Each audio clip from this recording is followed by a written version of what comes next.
caution along this road. Could be dangerous, I don't know. But at this time, I'm just trying to pick up the vibe. I feel like it feels right this time. Maybe not, I can't quite decide. But at this time, maybe I should just live my life. Let it go and enjoy the ride. Maybe not, I can't quite decide. Keep calm when the wind blows. I know everything gonna work out, so I aim up high when it feels low. I know it's hard to trust someone these days, and I know I go overboard when I think about all these things. Thoughts inside my brain, try to keep it sane. I gotta know when to stay and when I should go. Learn my lesson a while ago. Where I'll end up, nobody knows. Should take it slow, move with caution along this road. Could be dangerous, I don't know.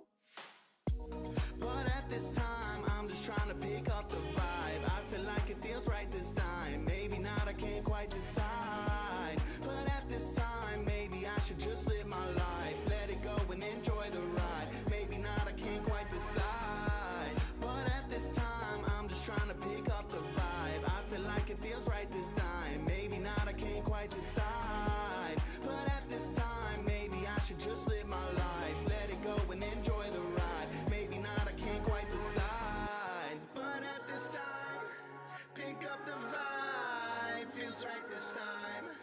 I can't decide. But at this time, just live my life. Enjoy the ride.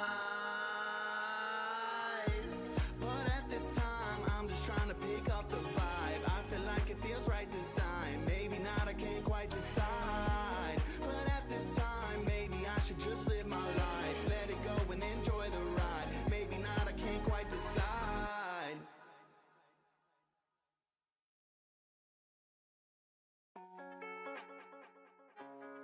Why did you do it?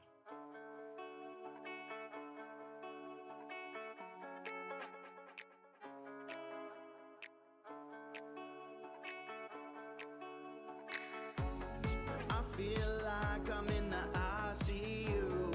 Every time I see you, I'm trying my best to never be like you. Dear hate, why you bring me down? Everything is all good till you come around. I've been trying to dodge you when you in town, but you know these streets and I get knocked down every time that you hit me. Man, I've been feeling so sickly, broken open. I've been hoping one day that you'll just go away, cause I can't take this no more. With you in my life, I'm so torn. I feel like breaking down. Evade this cloud that you made over my head, raining down. Whoa, I get so lost inside your mess. Yes, you know it's true. And every time that we meet up, I get so sick like I got the flu. And I know this ain't good for my mental health. I just fall apart. Every time that we meet up, it just breaks my heart. Yeah, I feel like I'm in the ICU. Every time I see you, I'm trying my best to never be like you. Dear jealousy, why you come around? When you talk, I really hate the sound. Make me blind to the things in life that I should be thankful for, and somehow you just show up. It really makes me sick. Relationships are the worst with you, and you in the view. It's hard to live true. I don't know what to do with. It's difficult, all these things that I try to cope with every day got me losing hope. Always drag me down when I try to stay afloat, wishing you would just let me go. Always feeling like I'm out of control, don't know when and I don't know how, but I swear that I'll get you out of my soul. Cause I know this ain't good for my mental health. I just fall apart every time that we meet up. It just breaks my heart. I feel like I'm in the ICU. Every time I see you, I'm trying my best to never be like you. I feel like I'm in the ICU.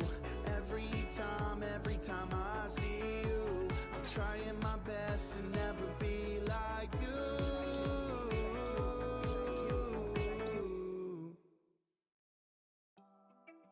Why did you do it?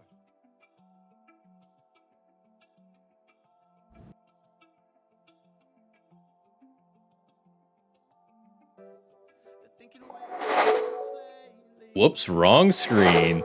There we go. Hi, everybody. I'm Thomas. Welcome back to another Solo Gaming Sunday. This week, wrong box. The search for UAPs. That box should probably be over there. The search for UAPs. It is a space deduction game that's a spiritual successor to the search for Planet X and also the search for lost species, but I don't have that one. But that's what we'll be playing here today, which I'm pretty excited for. Yeah. I like deduction games, so I'm looking forward to this one. Hello there, Dallas. Hopefully my mic sounds fine. Hopefully you can actually hear me. Hopefully. I did some testing beforehand. I'm back to my old mic because my new mic was having some issues, some like little popping and crackling noises that I just couldn't figure out. So hopefully that sounds fine. I did a couple of tests beforehand, but hello there, Dallas. Are UAPs more SCPs or UFOs? It's whatever, it's whatever you'd want them to be. They're more unidentified. So probably more SCPs, but who knows? That could be either. Hello there, Dean. Welcome on in. Hope you're doing good. And hello there, Ina.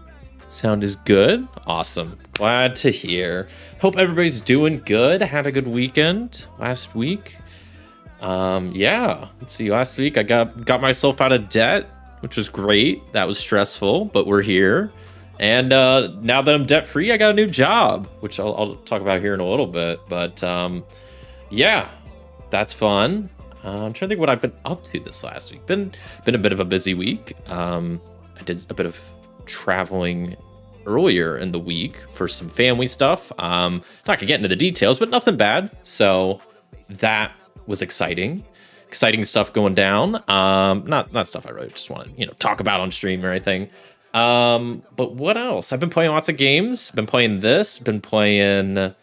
What have I been playing? Played some Forbidden Lands. Hung out with a couple of friends over the weekend. I brought some games with me, so we played like Turing Machine, which I hadn't played in a while. I forgot how much I like it. Turing Machine's a fun game. What else did we play? We played Unstable Unicorns, which wasn't my choice. Like, it wasn't my game that I brought.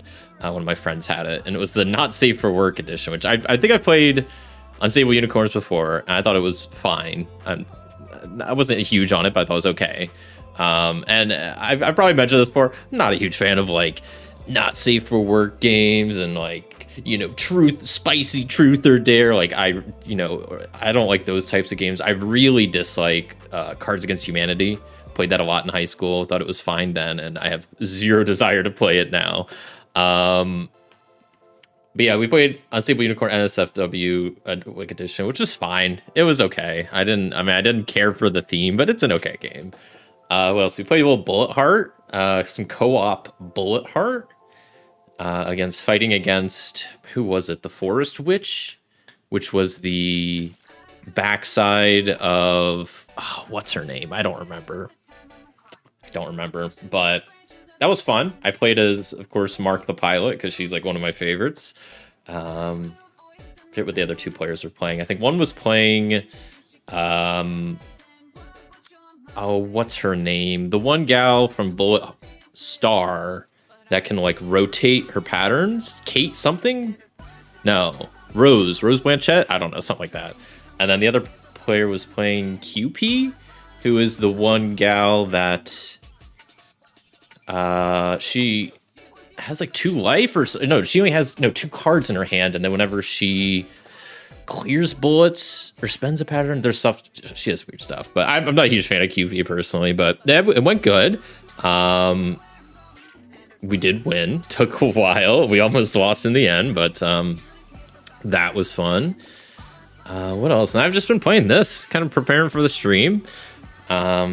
I've been really liking this. I've lost a couple of games because I just made like stupid deduction mistakes, and that was just on me. But yeah, board game finances or real finances? What in regards to what? I had real financial problem last stream with the space banks. That was as real as anything I do on here. So. And this is a job. My new job is just as real as that debt. So I don't want to tease too much, but it is with NASA and it involves space. So hello there, Mr. Rao Gaming. Long time no see. Pop in and say hi. I haven't caught a stream in a while. This one has piqued my interest. This one First off, appreciate you stopping in. Yeah, no, this one's really cool. This one was not on my radar at all until I forget who mentioned it on their Gen Con anticipated games list. I watched a couple of YouTube videos of like Dice Tower did a video, Thinker Themer did a video, Before You Play did a video. I think those are the three main ones I watched. One of them mentioned, I think, this game, which I didn't even know about. And yeah, I grabbed a copy first day of Gen Con, and yeah, I've been playing it since, which I always get my final thoughts at the end. And I haven't played Planet X in a while, but I think I like this version better. I think, if I play both, if I have to get rid of one at some point, I think it would be Planet X. But that's just my initial impressions. I will obviously be playing more today, and I'll go more into detail at the end. But I feel like that's something that's going to come up, at least when talking about this game, is how does it compare to Planet X, which personally, this has a lot more variability in it, which I like. I like the boards a little bit better. I haven't played Lost Species, mainly because it wasn't at last Gen Con because they didn't carry enough copies, and I just never got it because I was always a little bitter about that. Might be petty, but I was like, you're supposed to have them, and it was like the second day and they ran out, and I was like, that sucks. Like, I kind of wanted the game. They're like, you can pre-order it online. I'm like, how about no? I don't want to anymore. I want to get it here. Yeah, I'm excited to be playing this, so it should be hopefully a good time. I don't know if I'm gonna win much because I'm not the best at this game, but hey, we'll see. What else is new? That's what I've been playing game-wise. I have been learning a lot of new games, so I've been learning. I'm always trying to learn new games. When I played Star Tycoon last week, I guess that feels like it was longer than last week. I guess, yeah, just last week. Christopher mentioned a game called IST, which is Intergalactic Space Trader, made by the same Toby Lancaster, I think is his name, that makes 2D6 Dungeon. And I was like, whoa. And he gave a brief description of it in the chat, and I checked it out, and it is a really cool game. It was kind of exactly what I was talking about, like, I want more of in games. Like, I want to try more of these, like, space trading games where you kind of have, like, stocks and, markets, and you're doing stuff. And I think it was that last stream I described a game that I was recently watching a streamer I like play. The game was called Gazillionaire, which is like some old MS-DOS game that I guess got ported to Steam at some point that he was playing. And I was surprised that I was reading through the rules for IST, and it's like strikingly similar to Gazillionaire, where you have like a ship, you're transporting goods, you buy them at one place, sell them at another place, you have to go through like customs, and there's like random events, and the planets have like different stuff going on. So I'm reading over IST. It looks like a lot of fun. I'm looking forward to getting it on the channel here soon. So that was a great suggestion. And then Dallas also made a suggestion recently about new RPGs to try, and specifically the Forge RPG, which is like a like OSR type RPG, I guess is the best way to describe it. Because I also looked at, because Dallas mentioned basic role playing, which is one I had for a while. I was reading through the rulebook, I was like, looks fine, I'll maybe try it at some point. But when I started reading through Forge, I was really excited. Okay, let's get this outro. I was really excited about it because it just looked like a lot of fun. It looked pretty simple. I liked the art, like the character sheets, the rules I saw as like downtime and solo rules and dungeon exploring and hex crawling. And I was like, okay, Forge looks like a lot of fun. So I've been slowly reading the rules for that as well, hoping to get it on the channel soon. But RPGs, I normally like playing a bit more before I get them on the channel. Cool. I was a fan of Search for Planet X. Yeah, I like Search for Planet X too. And I think if you like that game, you'll probably like this. It's a lot of the same, but different. I think the one thing this has going for it that makes me like it more is just more variability, and like there's little modifiers in the different quadrants, and then also like the objects in the night sky are not definite amounts. So like one of the objects is meteor showers. You could have 0 of them. You could have 6 of them on the game. So there's, varying amounts of the objects, as well as these are variable and all that cool stuff. And what else have I been ordering? Oh, so I've been, I have a like RPG group that I play with some friends, and we've been playing through Forbidden Lands recently, but we're deciding to take a break from that to try an RPG that I think all of us wanted to try for a while, which is Pathfinder 2nd Edition. So I've finally taken the plunge this last week, started looking into Pathfinder 2nd Edition, and learning that, which looks like it's going to be a lot of fun. I've played a lot of Dungeons and Dragons 5th edition, and it seems like there is a lot of similarity. Like, I knew they were pretty similar when I was reading the rules. I was like, man, there's a lot of similarities, but not in a bad way. And it seems like they are different in a good amount of ways, but like a majority of like the rules, you know, AC and the stats, and you got proficiencies and skill checks, and it's a D20, you know, you're trying to roll high. So it's a lot of stuff is very similar, which is nice, but there's a lot different. And everything that I've seen different, I kind of like the action point system seems cool. And yeah, there's like, I saw there's downtime stuff, which I love, like downtime and crafting. I've heard Pathfinder's well balanced, so that's cool when it comes to like, I don't know, solo and co-op play if you're trying to just generate encounters but want them to be semi-balanced. I know that's a tough thing in a lot of games, especially D&D. I know they have the CR system, but it doesn't seem to be the best. And I've heard Pathfinder is pretty good when it comes to like balance, which is awesome.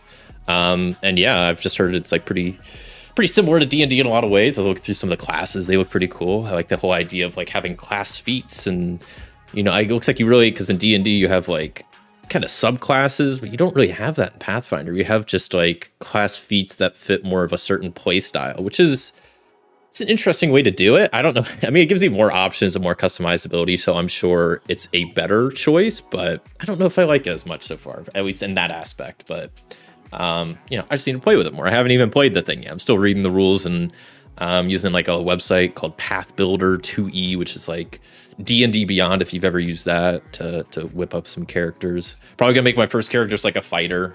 I like fighters, and I think like whenever I'm learning a new game like that, I like staying away from spellcasters. Not that I don't like playing spellcasters, but normally when you play spellcasters, you got so much extra stuff to worry about. You got to worry about like all of your spells, what they do, how spellcasting works. Do you need like a focus? What is your proficiency? Like all this other stuff.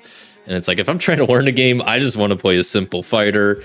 I got a shield, I got a sword. Let's just hit some stuff and you know, learn the game with that first, and then I'll slowly work up to playing like, because there's some cool classes. There's like a tinkerer class, there's like an alchemist, there's like investigator, gunslinger, witch. It's really interesting. Champion is like their version of paladin. So yeah, I'm excited to play some Pathfinder. Because I mean, I think I mentioned this, like D&D 5e was the first RPG I played, and one I played for a good couple of years.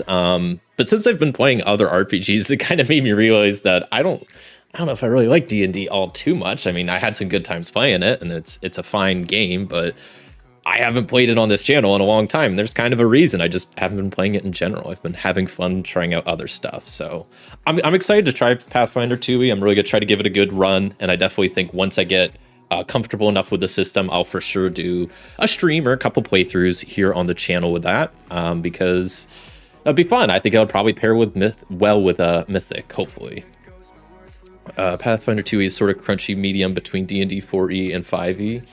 Foundry is also well supported. Yeah, Foundry that's another thing that I've heard. I remember like since I've started using Foundry, I've always heard that Pathfinder 2e, or just Pathfinder in general, has like one of the best Foundry systems, like game systems, like out of the box, that have like all the items and classes. And I was messing with it. The character sheets are legit, and you could just easily add stuff. And like I said, I haven't actually played it yet, so I've just been like messing with stuff, but it does seem really cool. So I'm a big fan of that. I'll probably play it on Foundry, just because if there's a lot of, you know, crunch to it, makes stuff easier that way, I think. But you mentioned D&D 4e, which that's another game that's on my list. I do really want to try at some point, because I've heard it's different enough from 5e, and it sounds like the stuff that's different is stuff I would like. That's more of like almost like a tactical game, and like the combat's a lot different, and I haven't actually looked much into it, so I don't know what's all different, but I've heard people hype that up. Like my one friend has played like 3.5, and they quite like that, so maybe I'll start working back in time and trying some of the older versions of D&D. But yeah, I don't know. There's always just so many RPGs. It's a struggle because they just take so long because I'm getting pretty comfortable with like playing them and learning them first before I get into the channel. But yeah. Tried your Discord link and it says that it's expired. Have an updated link.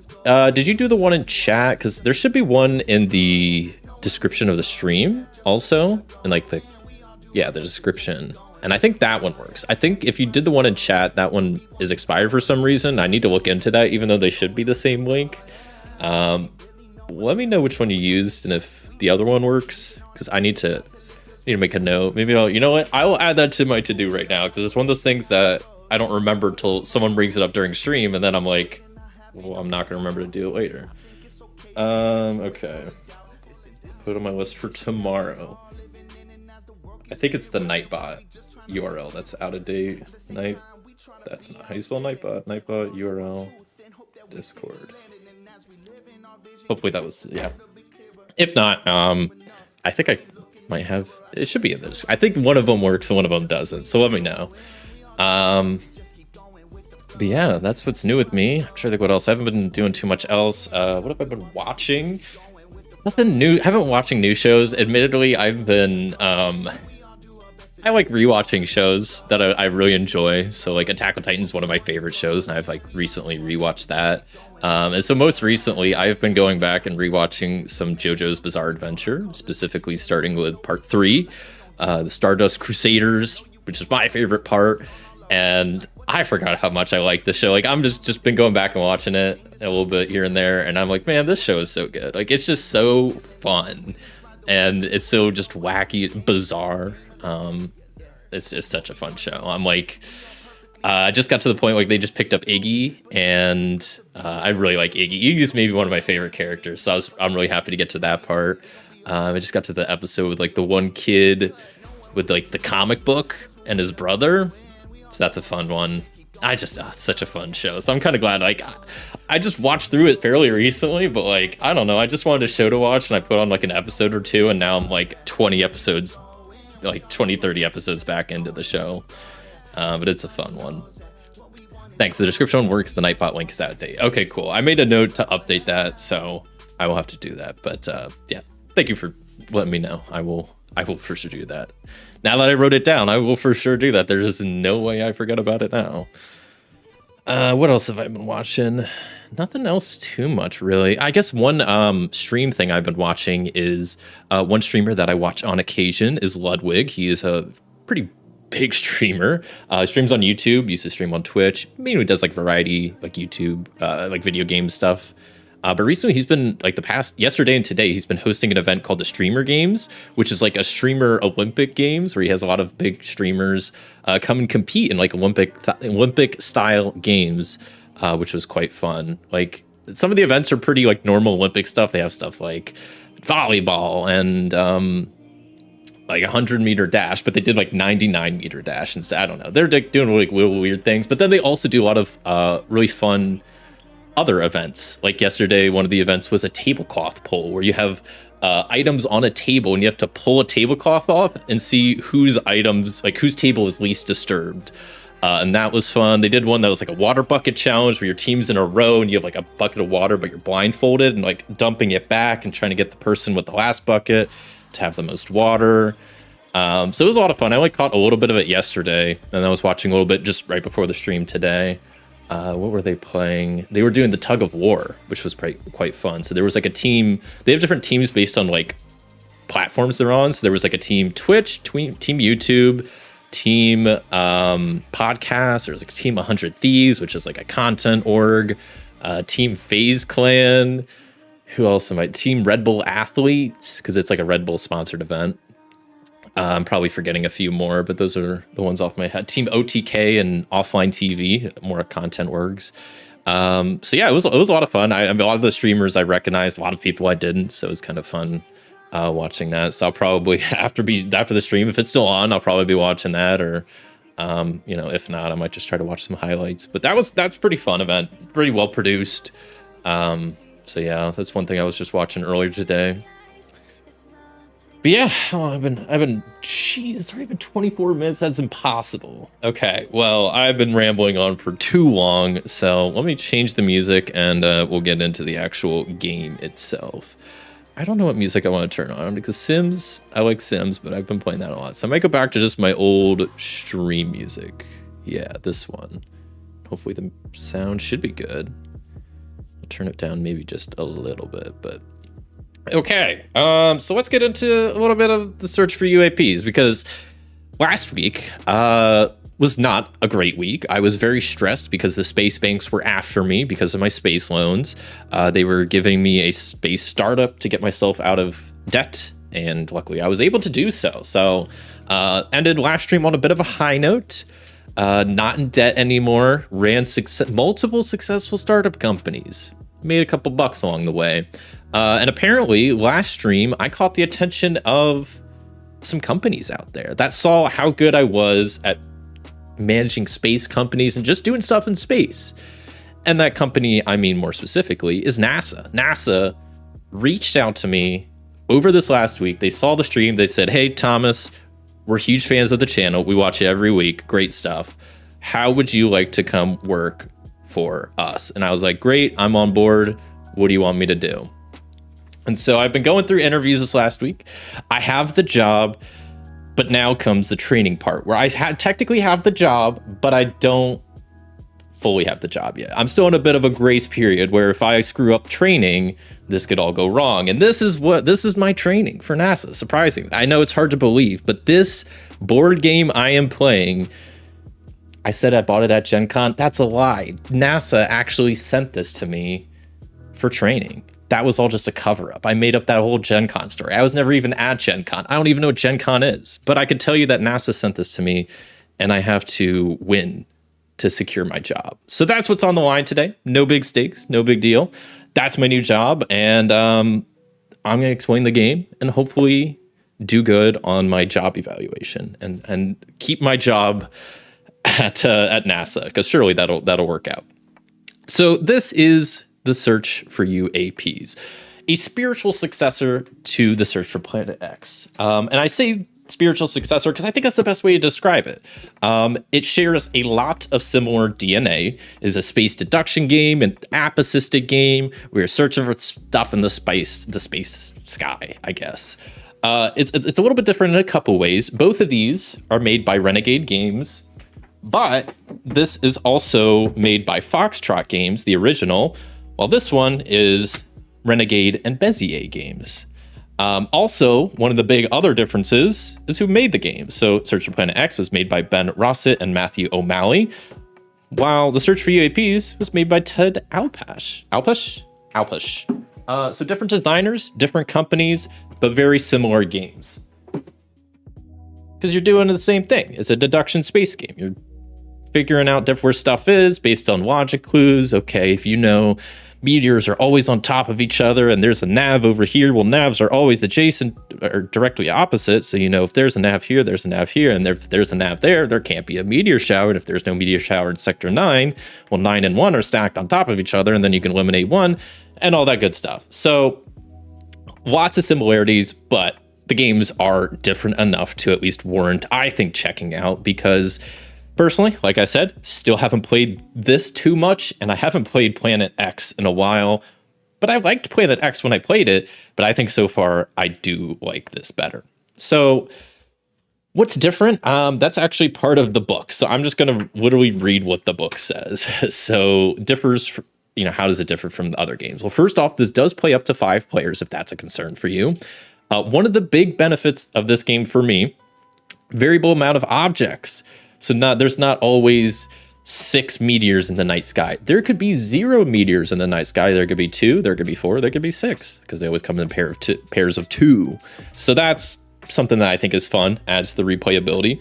You could take photos at any time that it's your turn. Pretty nice. Analyzing satellite data is kind of like, the action is similar to research of the town action, but can only be done after a satellite of that type is found. One thing that I really like adds to the variability is you have 4 quadrants here that have these little quadrant modifiers that you slot into here. There's a lot of good ones. There's a lot of bad ones. That stuff that makes your life easier, stuff that makes your life harder. There's no limit on targeting, so you could target as much as you want, but it costs 4 time, which is kind of a lot. And one of the other main things is that the Earth's inner board here rotates. So throughout the game, stuff like that will be happening, and we'll be rotating the board like that, which I think is a really cool way to do it. This game uses a really crazy new invention to do this that's never been seen before. It's called magnets. It's great. So you try to do it the wrong way, it doesn't work because this is the expert side. So this game also has an expert side with more sectors. I am by no means an expert, so we will be staying on the basic side, which just has less sectors and less objects to worry about. But yeah, it's really cool. It uses magnets, so it kind of hangs on there pretty easily. Doesn't go anywhere. It just moves around real easily. The player boards, also similar concept, are made of magnets, and you can rotate them and spin them, and they're really cool. I really like the player boards and how this board works. Hello there, Christopher. Happy Sunday. And you're in luck. I know someone that works at NASA. Okay, that might help. Put in a good word for you, especially if you want to work on the graphical interface of NASA stuff. That would be good. Maybe they'll hire me also as their web developer. That could be fun. I mean, right now they're hiring me to spot stuff in the night sky, so I'll be just using my telescope in my backyard. But maybe, you know, if that feels like something they might need as an updated UI. But okay, so let me get into how this game plays. So I got my iPad here because, okay, don't freak out, everybody. This is an app-assisted game. Don't freak out. I know some people hate app-assisted games. They don't want screens near my board games. Get them out of here is what they say. But I say you kind of need it for this game. Like how this game works. It's a logic game with deduction. You're getting a lot of clues. It wouldn't really work solo. So if you've played Search for Planet X, I think Lost Species is probably the same. It kind of only works with an app. You can't play it otherwise. So I just want to get that out of the way. I think it's a great app. Once again, I haven't played Search for Lost or Planet X in a while, but I do think I like this app better. It's a little bit more clean, user friendly, and has some nice reminders on it, which is pretty handy. So how this game works is you're searching for what? You're searching for UAPs. And what is a UAP? It stands for Unidentified Anomalous Phenomenon. You're searching for that in the night sky. You got a bunch of different areas that it could be in. How about I'm just going to set up the basic game and then I'll explain stuff. So I will go through setup and then I'll go through rules. So you set up the game and you get a game code.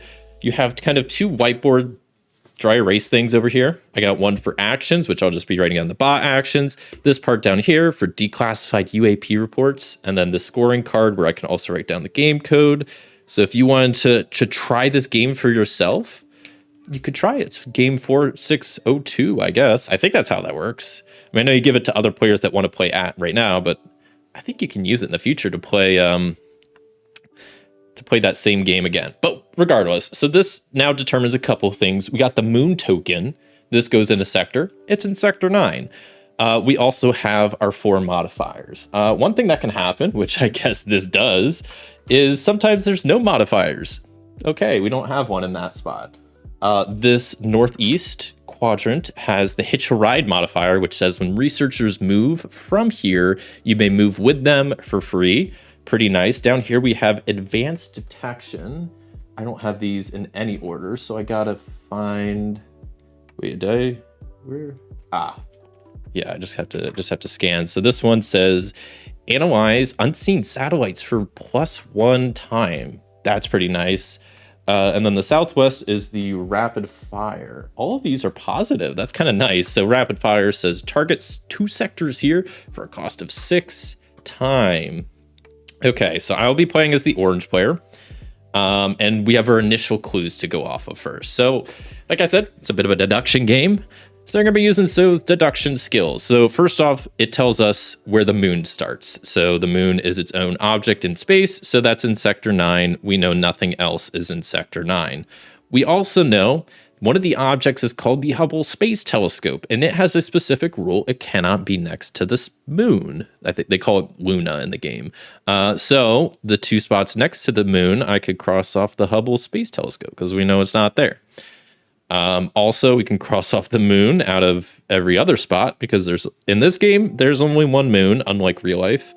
And yeah, we know it's in sector 9. We also get the info that, well, we know the moon is in sector 9. There are different types of satellites in this game. One of them is called a nav satellite. And I guess I can maybe zoom in a little bit. That might help, surely. Called a nav satellite. They're the purple ones. And they're always directly opposite from one another. They come in groups of 2. So we know there's not one in Sector 9, so that means we can cross this one off in Sector 13. That's not an option. Meteors, that's another icon you'll see here. They always come in pairs. What's called stacked means if one's in this sector, one will be in this sector. They always come in pairs like that. So we know there's not one in Sector 9, so there can't be one in Sector 1. That is our starting info. Now, like in kind of the other games, you get to choose your difficulty, which is a number of facts you will get to start out with, which is, once again, I will throw out there one thing that I really like. I really like when games have scalable difficulty and they have extra modes. So I'm a big fan of some of the stuff this game has going on. You can go anywhere from getting 0 facts if you're a genius to 12 facts if you're a novice. This is the first game, so I'm just going to go with beginner, okay? Don't judge me. I said I'm no expert. I know NASA's watching. I may have lied on my resume, but listen, we're gonna try our best here. So I get some starting clues here. So we know that Sector 4 doesn't have comms. Sector 4 doesn't have a nav. Sector 5 doesn't have the International Space Station. Neither does Sector 6. Sector 6 has no comms. Sector 8 has no ISS. Sector 8 has no nav, and Sector 15 has no Hubble Space Telescope. Now I get to place I have kind of 2 different workers for my token. I place one on the outer edge of the board. That is the time track. All actions in this game, I think pretty much all actions, have some time value that they take to do, and you kind of just move your token around the edge of the board as you do that. The other one goes in the center, and that dictates where your character is in the world. So I will be starting in the southwest at the rapid fire section. So now we have the option to add players, and we have the option to start a solo game. So I'll click purple for the AI character, start them on the time track, place their piece in the southwest. And with that, the game is set up. Setup is actually really pretty straightforward. I got all the tokens here that you need. Each player has their own token colors and of the different objects. Obviously, if you're playing with other people, they would each need their own, dry erase boards and player boards. And then there's like these little player screens that I have set up that have like a lot of nice info on them. I just have this kind of off the screen so I can see it, because you don't really need to see it. So this game works because you're trying to find the UAP, but that's going to be tough to do because there's a lot of stuff in the night sky and you don't know where anything is. So there's a lot of different actions you can do. And as you can see here, they will cost a different amount of time based on what you do. I mentioned there's a time track here. So if an action costs me 1 time, I move my player character, and that's that. Then the bot would go. If they do something that costs 2 time, okay, then I could do something that costs 1 time. Whoever's character is further back gets to go. So I would get to go again, and then they would go, and then I would go, and then they would go, and so on and so forth. And that's kind of how at least the time track works. It's pretty simple. If you played either of the other search games, it works pretty much the same way. One little note I will note with the time track is once both of our characters pass these little arrows at the quarter positions, I guess. You got 4 of them on the board. We rotate the board. So once both of our characters have passed this arrow, we rotate the board like that. And then once we pass this arrow, we rotate it like that. And then that arrow like that, and so on and so forth. So the board will keep getting rotated as our characters spin around the time track. Okay, so some of the actions you could do, you only do 1 action on your turn. You got move, so you can move to a different quadrant on Earth. That's great. You either cost 1 movement or 1 time or 2, depending on where you're moving. So if I'm just moving to an adjacent quadrant, it only costs 1 time. But if I'm trying to go from the southwest to the northeast, that's way on the other side of the Earth, so that costs 2 time to do. You can survey. So you could survey the night sky in your quadrant to get some info about some objects. What you will do is you have different survey ranges. So you could survey the whole quadrant, which is all 4 sectors. You could survey just 8 orbits. So you have the outer orbit or the inner orbit to search for. You could search in just a stack of 2 sectors on top of each other. And you could just search a single sector, which is pretty much targeting. I don't know why you'd survey just a single sector without targeting, but I don't know. I've never done that, so maybe that's on me, and I'm just a bad player. But when you search like a whole quadrant, you choose which item you want to survey for, and then you just do the survey, and then that's pretty much it. You'll get some info back on if I'm searching the whole quadrant for the navigation satellites, it'll tell me there's 0 navigation satellites, there's 2 navigation satellites. That's to get some basic info. You get more specific info by doing what's called targeting, where you can target a specific sector to get exact info on what's in that sector. It costs a lot of time to do that though. My sector modifier is that I can target 2 sectors for a cost of 6. So I could figure out what is exactly in both of these sectors, but it would cost me 6 time, which is kind of a lot. So it's good to do. It's not something you want to do all the time. You can analyze satellite data. So you see, I can't do this yet. So as you start confirming where satellites are, you can use those satellites to gain little bits of information. Something I don't think I do enough, and I maybe need to try to do better about. I skipped this over, but pretty important one is you could take a photo. So once you think you have an idea of where objects are, you could do what's called take a photo. Costs you 1 time, you choose a sector in your quadrant, you take a photo of that, you place one of your tokens there. Whenever our tokens go around the board and the board rotates, that's when you verify your photos. You'll go on the app, verify the photos out there, see if they're correct. And if they are, you'll get points at the end of the game. And if not, you'll lose a bit of time. So it's not the end of the world. And then the last thing is just finding the UAP. So once you think you know where it's at, you click find UAP and you hope for the best. And that costs a lot of time. So you better be sure when you do that. But that's pretty much the gist of the game. You're just using different logic clues to find different stuff and hoping for the best. Hello there, Cosmic Beat. Congrats on the new job. Thank you. Was curious about this one. Love Planet X and Lost Species. Oh yeah, I think, if you like those games, this is just more goodness, but a little bit different. But like I said, I think it's better, personally. Though I haven't played Lost Species, and I kind of want to now. But I don't know. Do I really need 3 Lost games? Well, like I said, I think if I were to get rid of one right now, X might go. But, we'll see. The jury's still out on that. But that's the gist of the game, really. You get a lot of points if you find the UAP. You get up to 10. You get other point amounts based on the object. So let me maybe zoom in on this like that. Perfect. So for example, that's the Hubble Space Telescope. You get 4 points for finding those, or you get 2 points per meteor you find. And when I say find, I mean you take a photo of and you verify. So that's how you score points. This is for the satellite data.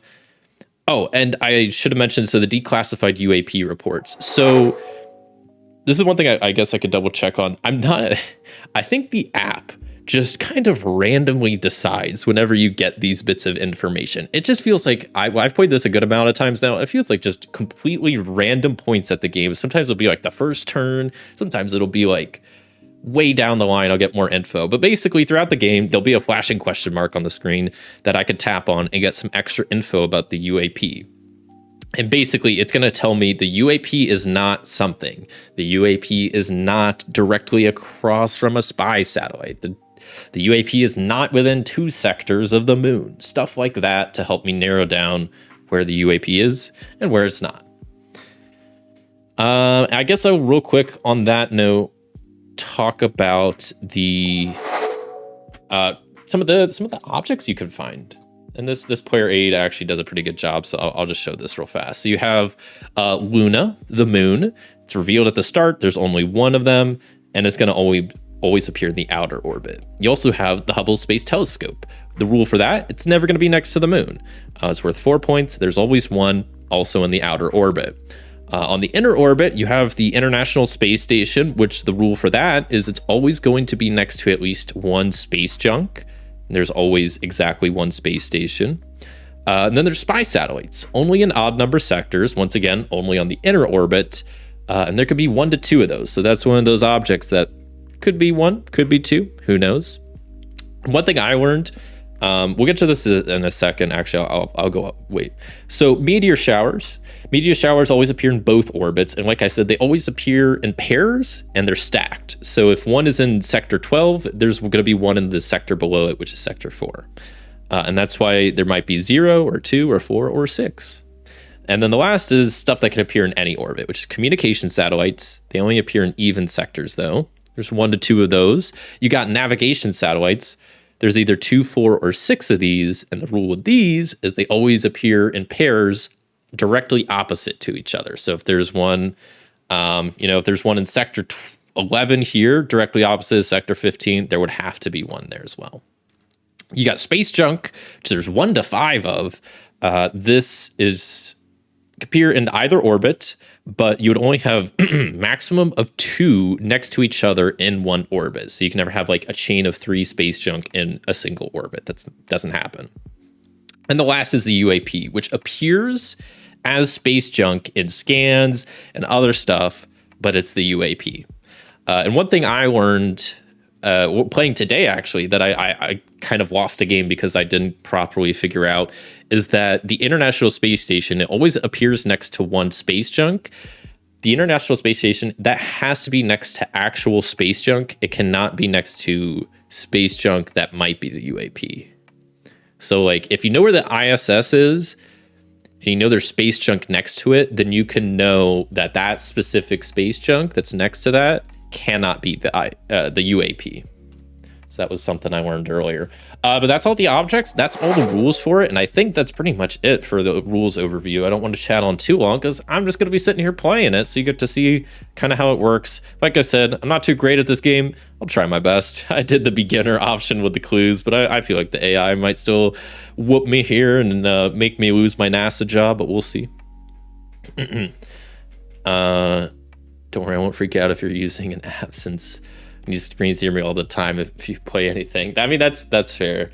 Very worried that NASA lost the house full devil's telescope. It requires you to find the house full devil. I don't know what that is, but the house full devil telescope.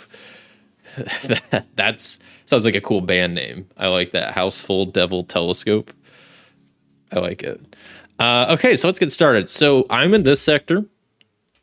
So I got, or in this quadrant, I guess specifically, I have sectors 5, 6, and 13 and 14. I can scan, I can target, I can do whatever. And the modifier for this sector is that rapid fire. I can target 2 sectors for a cost of 6. I think that is worth it, but I'm going to figure out which 2 I want to, probably 14 and 5, I think are what I want to target.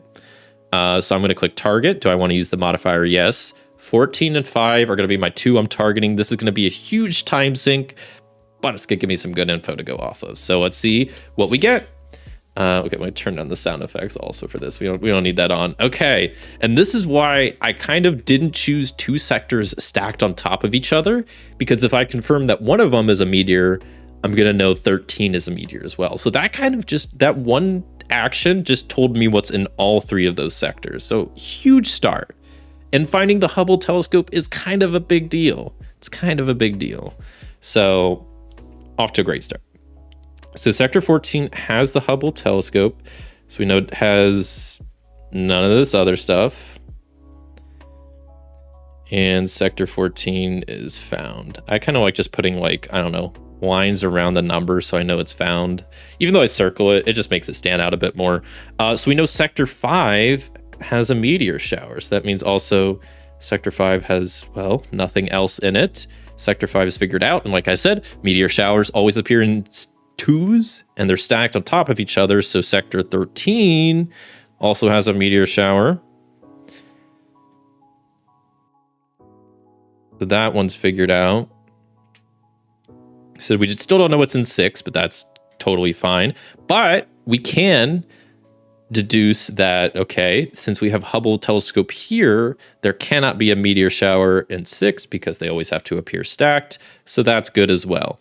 A couple other things we can rule out. We ruled out the navigation satellite in 14. So in 10, that nav satellite is not possible. We also found the Hubble telescope, so we could cross it out in all the other spots because there's only one. Okay, what else? I think that's it, but that's a good start. We crossed out the nav satellite here in sector 5 as well, so we could cross that out as an option in sector 1. Okay, I think that's everything. But then I do move my token way on the other end of the board. So a lot of info. We got a lot of info, but that's going to cost me a lot of time. And as you see here, flashing question mark, this pulsating, right? This is the declassified UAP reports that kind of just happen at random times, and I guess we're getting one right off the bat. which says the UAP is not within 2 sectors of a spy satellite. So not within 2 sectors of spy. Okay. And that's just free info we now know. But now the bot gets to kind of go on a bit of a rampage because they get 6 time worth of doing actions, which hopefully they just do a double target like I did because they started in the same quadrant. But let's see what they do.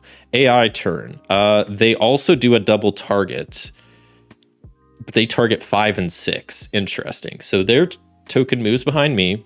They target 5 and 6, which means they might try to take some photos. But we both passed both lines, actually. So this is going to rotate twice, I think, right? Yeah. So you can see up here, the flashing little rotate symbol. That's what I mean by it. This game has the app has some nice reminders. So I rotated it once, but we passed 2 rotate arrows. So we got to rotate it again.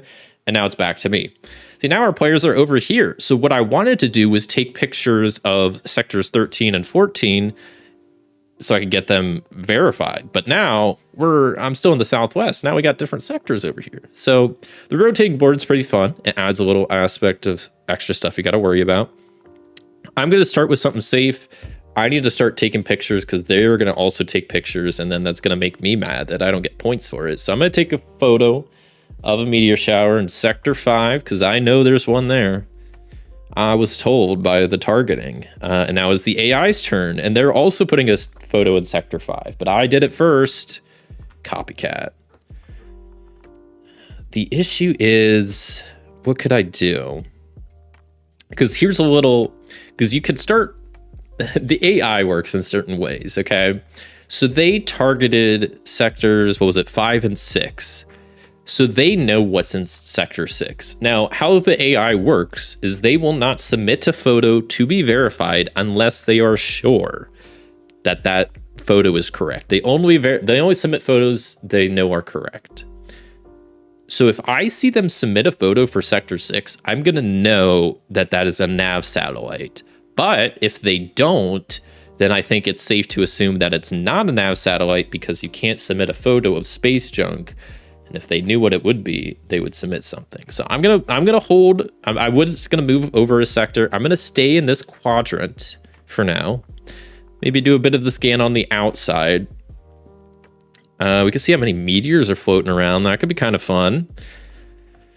Or we scan for comms. See if there's a comm satellite. That could be good. We are not in range of a satellite, so we can't get information on that. Okay. What I'm going to do is I'll do a survey on the entire quadrant for a communication satellite and see what we get back. So continue. We learned there's no communication satellites. The only option was sector 12, but we now know there's not one there. But you know what? It only costed me 1 time. I think that was worth trying because if I would have gotten it, it would have been pretty nice.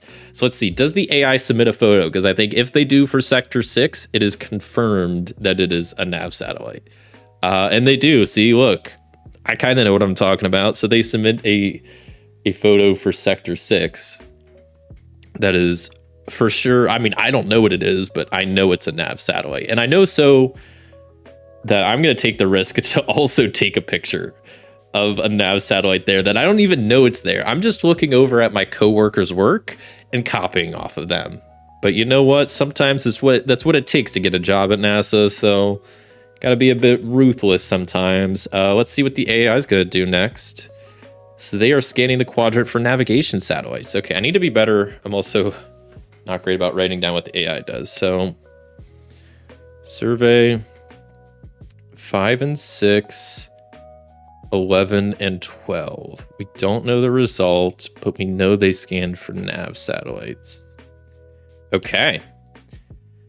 Which they might have found some because 11 and 12 might have some in it. They might not. Who knows? But that is their turn. They go there. We both pass the arrow, so the board rotates, and then we have photos that need verified. But once again, like that's, as you could see on the app is really pretty great because I can't even, I can't even do my turn or the AI's turn because the verify photo button is like, it's kind of like pulsating or whatever. So it's great.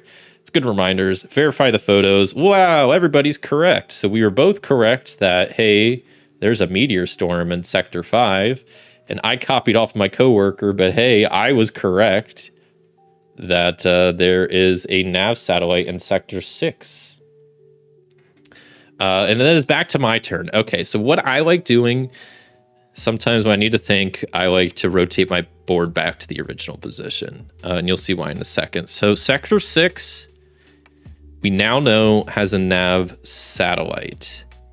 So that has a nav satellite. It doesn't have a UAP. It doesn't have space junk. Sector 6 is solved. We also know nav satellites are always directly opposite to one another. So we know Sector 2 has a nav satellite as well. Look at that. We're solving stuff left and right. And the reason I rotated this back is because you remember, meteor showers are always stacked. We know Sector 2 doesn't have a meteor shower, so that means Sector 10 can have a meteor shower as well. Awesome. What else do we know? Can't really narrow down where the ISS is yet. Could be a lot of places. But we're getting some good info. I need to start. So let me rotate this back. So the one, we're like down like that. Okay. Mainly needed to rotate it just for the meteors to make sure I had like the proper sectors lined up with the proper sectors. I think I need to move, maybe move to the northwest, submit a photo, move to the northeast, submit a photo, and then just start trying to figure out some other stuff. So right now, what do I know about the UAPs? They're not within 2 sectors of a spy satellite. Spy satellites, there's 1 to 2 of them. They're inside the inner orbit only. We don't know where any of them are currently. So maybe that's another thing we should try to figure out. But I think I'm going to start by just moving to the northwest. Yes. Start saying y'all more. And ope. Now it is the AI's turn. They are surveying 5 and 6, 10, and 11 for navigation satellites. So survey 5, 6, 10, 11. Question mark for they're really trying to find all the nav satellites, huh? They're on a mission. There might be one. I don't know. I know there's not one in Sector 10 because the Hubble is in Sector 14, but there might be one in Sector 11. They might be onto something there. We both move up 1. I'm sometimes bad at remembering to move the time tokens around. As you can see here, it kind of shows you on the map where your tokens are supposed to be. It's also pretty cool. There's like a little slider thing. So if you want like a more over top view, you can do that. You can actually like spin the board around. I'm not trying to overhype the app, but I think it's a lot better than I remember the Planet X one being. But once again, I haven't used that one in a while. So now we're in the northwest. I'm going to take a photo of Sector 13 because I know there is a meteor shower there and I want to make sure I get these points before the bot starts figuring out some of this stuff. So now it's their turn. They're surveying quadrant 5 and 6, 10, 11 for the Hubble telescope. You're not going to find it there. I already found it. There, Charlie. But I'll still write it down that they searched for it, but they're not going to find it there. They're looking in the wrong half of the night sky. Okay, so there's nothing else I know about in this quadrant that I want to send photos for, so I'm going to keep on moving across the globe, just trotting around, going to the northeast now, because even though we're going to rotate, I'll still be good to survey Sector 14. And we'll be chill there. So I'll move further up. I should be way up here. AI's turn. They're taking a photo of Sector 10. That's going to be a communication satellite. It has to be. When did they do that? Wait, when did they do that? They never surveyed communication. How did they know that? Uh-oh. Hopefully I didn't mess up somewhere. I don't think I did. How do you know that? But I mean, I'm pretty sure that's what this is going to show once we rotate the board. And then we verify some photos. So my photo is, of course, correct. I only take correct photos. Hear that, NASA? And Sector 10, I was correct in my assumption that it had to be a communications array. And that wasn't a huge leap in logic, because the only objects it could have been were communications array, space junk, and the UAP. You can't submit photos for a UAP or space junk. So if they submitted a photo, like I said, it's always correct. So you can sometimes use that logic against them. It didn't really help me in this case because I kind of figured out, this turn, but still good to know. Still good to know. So Sector 10 has the communication satellite. So that's not that. That's not that. Sector 10 is solved. Okay, we're slowly narrowing stuff down. Not as much as I maybe would like, but hey, we're making progress. What? So I actually do know what's in Sector 2. I know I could just start submitting photos here. Let's do it. So I'm going to submit a photo for Sector 2 because that's a nav satellite for sure, we'll submit that there. Done and done. Now it is the AI's turn. I guess I need to be better about moving these tokens. There we go. They're moving to the southeast. Okay, they're starting to try to invade my territory. I don't love that. I'm going to take another photo of the Hubble. I don't care if I reveal its location because I think they might be trying to come to my area to take a photo of that and try to get some points for themselves, and I don't like it. We still don't know what's in Sector 1. I know it's in all three of these other places, but not Sector 1. I might take a little bit of a shot in the dark here. Well, I guess it's not my turn, so I actually won't. Wait, they're submitting for Sector 15. Wait, what? So they move. They're submitting for what is in Sector 15? When did you survey Sector 15?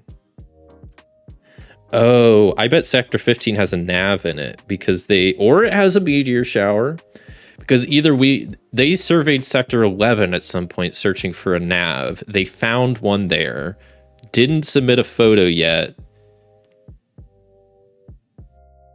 But if they knew that wasn't there, maybe I don't know. How did they know it's in Sector 15? I know it's either a nav or a satellite, but I don't know which it is, and I don't know how they know. So we will I'll take it's probably a nav satellite, but I think it could be equal chance in my mind. Okay, so it's back to my turn. I could take a bit of a shot in the dark and I'm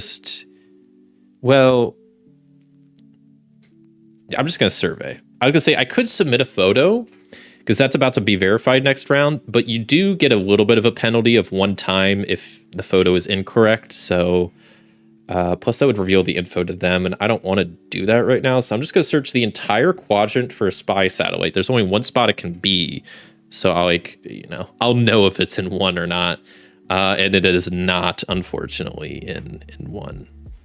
I need to start capping this marker because I think me having it opened, making it dried out. There we go. Okay. No spy satellite there. We're good on that end. I move past that line. It's the AI's turn. They are surveying. Okay, let me write this down. See the marker? I need to cap it more. 3, 4, 15, 16. That's another. I should have mentioned this when I was just kind of talking about the game at the beginning. These markers are the wet erase markers. I believe they are the same type of markers that are also used in like Twilight Inscription. Obviously a different color. But it's made to just prevent smudges. Like you can see I'm kind of like wiping this and it's not wiping away, at least pretty easily. Because as you can see, like you could be resting your hand a lot on this and it's not going to like wipe it away like a dry erase marker will. But this is a wet erase marker, so it's pretty nice. It's pretty nice, but I have found it's a pain to clean up. I'll get to that whenever I finish this game, but yeah. I don't have many complaints about the game, but that is one. So we're both past the arrow again, and so the Earth continues to rotate.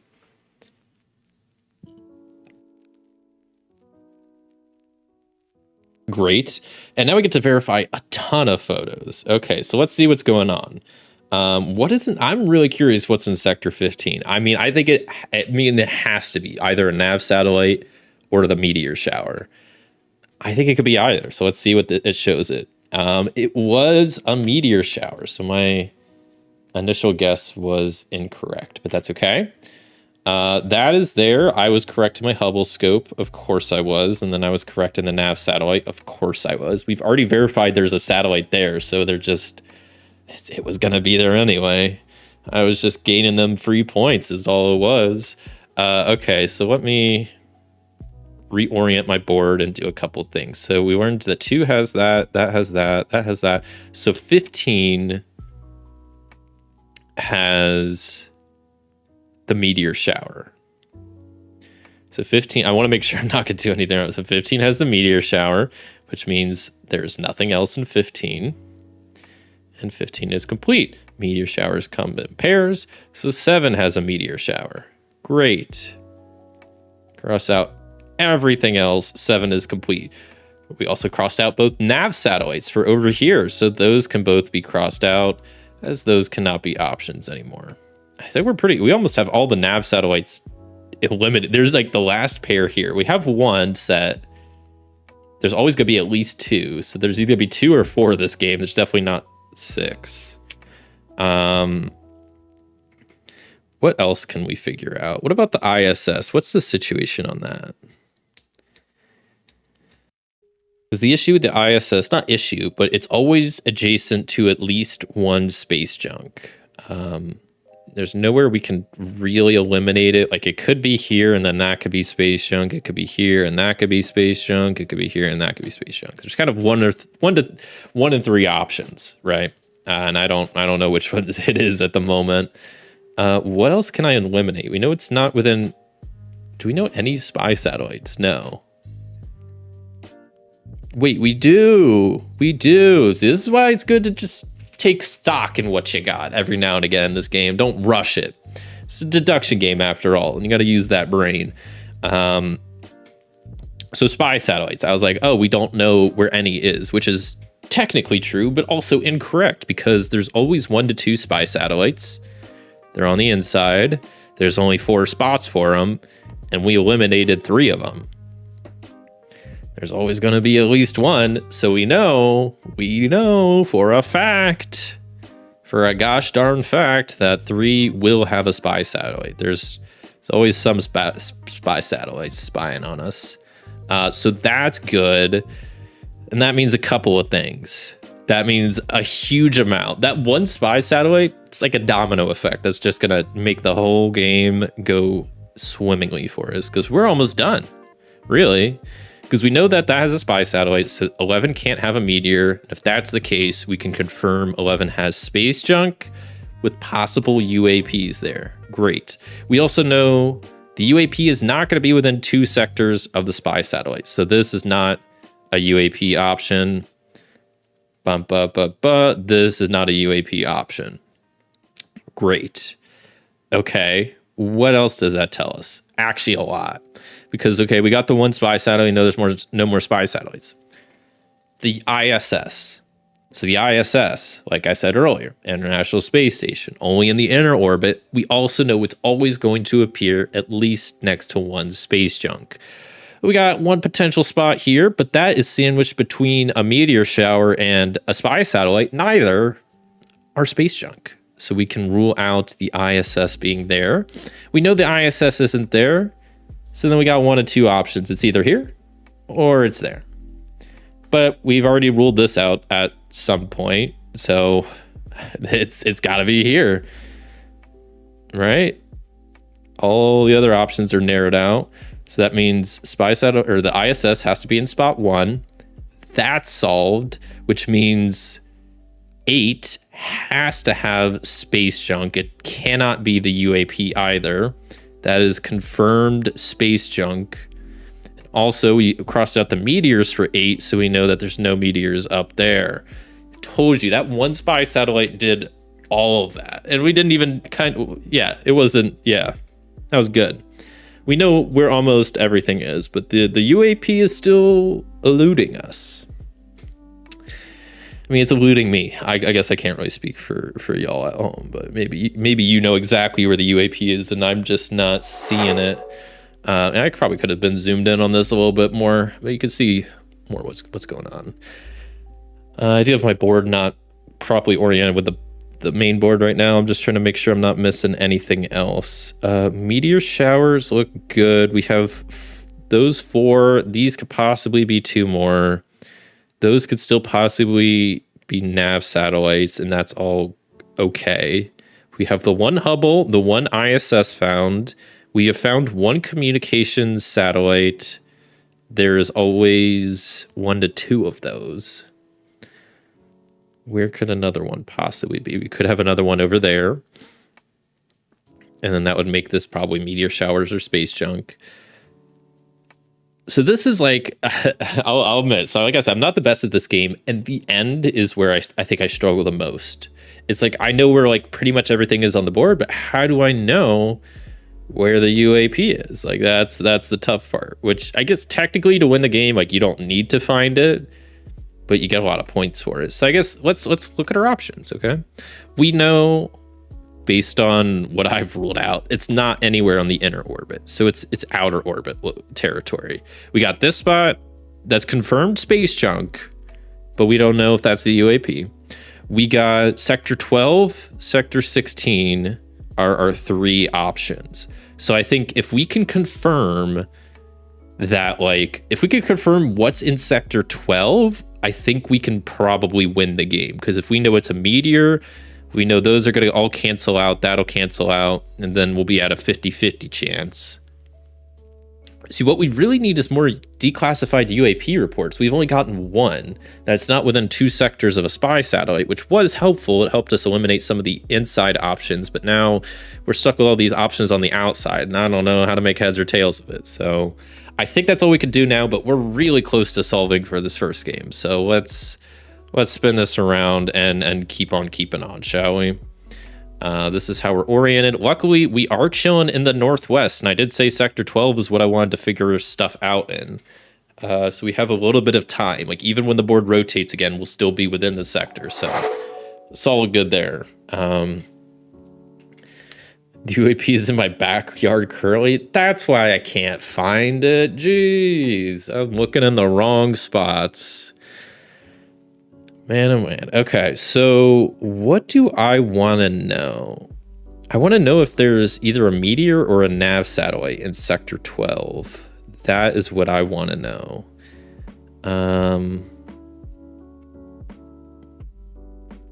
It doesn't matter which I search for. I just need to do something. So I'll survey the quadrant I'm in. This quadrant. We'll search for meteors. So we know there's already 1 meteor here. So if this comes back 2, big news. That's huge. But if not, which is probably most likely, I guess it's like 50-50. That's like 33% chance. We get 1 meteor back. So we can eliminate meteor as an option. I'm spinning this back because we gotta update the meteors. So sector 12 definitely does not have a meteor. And we also then can determine sector 4 for sure doesn't have a meteor, and so sector 4 is also solved. It is just more space junk. The whole actual inner circle, the inner orbit here, I have completely solved for, and would just go submitting photos like crazy if I'm not trying to race to get this dang UAP discovered. Okay, which I feel like the bot might do soon. Like, I feel like we're both probably really close, but we'll see. What do they do? They take a photo in sector 3. What's in sector 3? It's just a spy satellite, bro. I figured this out like 3 turns ago. What are you doing? Taking a big nap? You're not going to get a job at NASA with that kind of, I don't know, work ethic. Yeah, I think I mentioned towards the beginning of the game, I need to do these analyze satellite hints more. I haven't used one yet, and I feel like I'm pretty close, and I could double check, but I don't think they would even help me at this point. No, because this one is about the Hubble. That's about the ISS. That's about nav and satellite, Hubble and comms. We know most of that. I mean, technically, we don't know if this has a comms in it, but I guess this scan will tell us pretty much everything. if I search the quadrant and search for nav, I guess let me re-rotate my board back now that we're not doing any more meteor stuff. So we're here, we're searching this. We know there's at least one nav satellite currently there. So we're really, really hoping this comes back 2. If this comes back 2, I can solve next turn. If not, I'm going to have some more deductions to do. So I really, really hope this comes back 2. Please come back 2. Tell me there's 2 nav satellites. There's 2 nav satellites. We win the game, basically. Look at that. So easy. You see that, NASA? So easy. It's the easiest, to be honest. That's huge, right? Because we know that there's a nav satellite here. That's absolutely massive news. That should be all over the space subreddit. Okay, so 2, because we know there's one here. We know that for a fact. So that means the other one has to be here in chilling in sector 12. My marker is trying out only. Let me tap a little bit. There we go. That didn't really help. There we go. Okay. So we know it's not space junk. It's not a UAP. Sector 12 is solved. Nav satellites are always opposite. So we know there's a nav satellite over here, which means not comms, not UAP, not space junk. Sector 16 is solved. That means Sector 11 has the UAP. The UAP has been located. I've also located every single object in the galaxy. So take that. The bot still has 1 turn to try to do it. Nope, they're surveying a quadrant. That sucks for them, man. Sucks to be you. So they're going to survey. I don't even care. I found the UAP. So I know it's in Sector 11. I know that for an absolute gosh dang fact. With my facts and logic, I have figured that out. Sector 10 has a communication satellite in it. So I guess I should have mentioned this when you're, and I'm a little bit zoomed in. So when you think you've discovered the UAP, not only do you need to know the location of the UAP, but you need to know it's also in the neighboring sectors. So you need to know, since I think it's in Sector 11, I need to know what's also in Sector 10, Sector 12, and the sector below it. So Sector 12 has a nav satellite. We just figured that out last turn. And then the current sector that's below it is Sector 8, which just has space junk. So UAP, NavSav, comms, NavSav, and space junk, I think it looks good. So let's see, are we correct? I would very much hope so. I found the UAP. Hold the applause. Hold the applause. I haven't won yet, but that's huge. I have found it. So what I do now is I move my guy all the way over here. And then I think I'll double check, but I believe the AI just gets 1 final turn to either, based on how many spots back they were, they can either try to find the UAP as well or submit a number of photos. I'm going to double check that's how it works on the AI, but I think I just give them another turn and then we just kind of end. But let me make sure I'm not going to mess this up because I'm pretty sure I've won this. End of game. Mostly as normal. If I find the UAP first, advance your research token as normal. The app will show you what the AI does for its final scoring opportunity. If the AI finds that first, so the app will show you what the AI does for its final scoring opportunity. Do I have to do AI turn? Okay, I think so. I hope so. If not, I don't know. Oh, so it takes a photo. And what, we verified these photos? Sector 3 and Sector 7. And then that's the AI's last turn. Okay, so they took some photos. In Sector 3, they did that. And then what was the other one? Sector 7? What's in Sector 7? A meteor? Okay, good for you, man. I guess. And then we end game to reveal where everything was, and everything is exactly where I thought it was. Because I'm just too good at this game, apparently. Yeah, I literally found every single object. That's impressive. But that's not always what counts. but it kind of is kind of what counts. But we're going to do a final scoring here. So little score sheet, what they recommend doing for solo game is just I'll write my score in the boxes, and then I'll write the AI score to the right of the boxes. So let me go first and do my stuff. I found the UAP, so I get 10 points. Come on, marker. Come on, marker. Okay, 10 points. I found the Hubble Space Telescope. I took a photo of it, I guess more specifically. So 4 points. I did not photo of the ISS. I don't think either of us did. So we could just mark that out, mark that out. Communications satellite. They got 1 photo. I got no photos. So I get nothing. They get 3 points. Spy satellites, I did not. And they get 3 points for that because they had 1 photo. Nav satellites, we did a bunch of these. So I had 1, just 2. But they have 1, just 1. Is that it? Let me make sure I'm not missing any on the board like an idiot. Yeah, no, I had 1, 2, and then they had 1. So I get 4 points, and they get 2 points. Come on, marker. You know you want to work. Come on. Okay. Finally, meteors. I had 1, 2. They had 1, 2, 3. So I get 4 points. They get 6 points. Let me triple check. I'm not cheating. I'm not trying to, I'm not trying to cheat. I don't need to cheat to win, clearly. But let me make sure that my math is mathin'.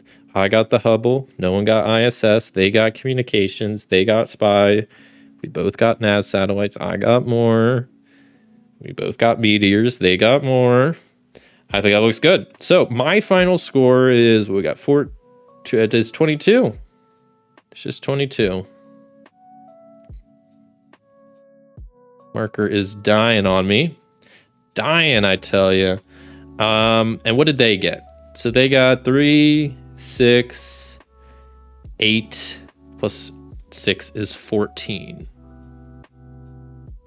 So you can still absolutely win without finding the UAPs by just getting a lot of photos during the match and submitting them at the end and being correct. But not this case, because that's, I got 10 points and then 12, and that's hard to come back from. So yeah, there you go. That was the first game. Look at that. Not bad. I wasn't trying to down talk my skills. I really, I was playing this earlier today and I lost both games because I made dumb mistakes. But maybe I was just warming up, and these games are the ones that count anyway, at least for my job. So yeah, first win in the books. That didn't take too long. Yeah, we still got, we'll at least get another game in, probably 2 more. I don't know how late I'm streaming today, but probably not crazy late. But we'll just kind of play it by ear and see how we're doing game wise. So I will quickly reset this and chat a little bit as I put some of this away and reset it. And I also have to go through wiping down my board. I'm probably just going to do my way, but they have specific instructions because they're the wet, dry, erase marker. So they're you got to wet a paper towel and then dry it with that, which makes sense. They're wet, dry. You need wet surface. But yeah, that doesn't work in practice, at least from my experience. It just makes an absolute mess. And I found just using a paper towel or a microfiber cloth works way better. So that's what I'll be using. But maybe I think after my last game today, I will grab a wet paper towel and wipe the boards down the way they say to do it, just to show y'all how that goes for me. And spoiler alert, it's just a mess. It doesn't work good. Maybe I'm a complete idiot that can't follow simple instructions. I wouldn't put it past me, but I don't think that's the case in this scenario. I got my nice clean microfiber cloth. This thing is disgusting. It's got a lot of orange marks on it from like Twilight Inscription. This is like I use this specifically for just board game like markers, I guess. You see, I mean, this is just a microfiber cloth, and I do have to apply like a bit of pressure. It's definitely not going to come off just like a normal dry erase marker would, but it's nothing crazy. What happened to my music? Did I reach the end of the playlist? Oh, I did. This is a short playlist. Oh, I guess it's not. It's an hour long. I've just been playing for an hour, so let me put it on repeat and shuffle. There we go. Wait. Don't do that to me. Hold on. Okay. Because I'm playing off of Spotify, and Spotify's done this dumb thing called Smart Shuffle, and I don't like it. That almost got me in trouble the one stream because it started like, I have to play, music I'm allowed to play. I don't have to play most, like, this is copyright free stream music. And I like playing like video game soundtracks. It seems like that's fine to play. But one day I accidentally turned on the the Smart Shuffle, and it started playing like copyrighted music. I had to turn that off real quick.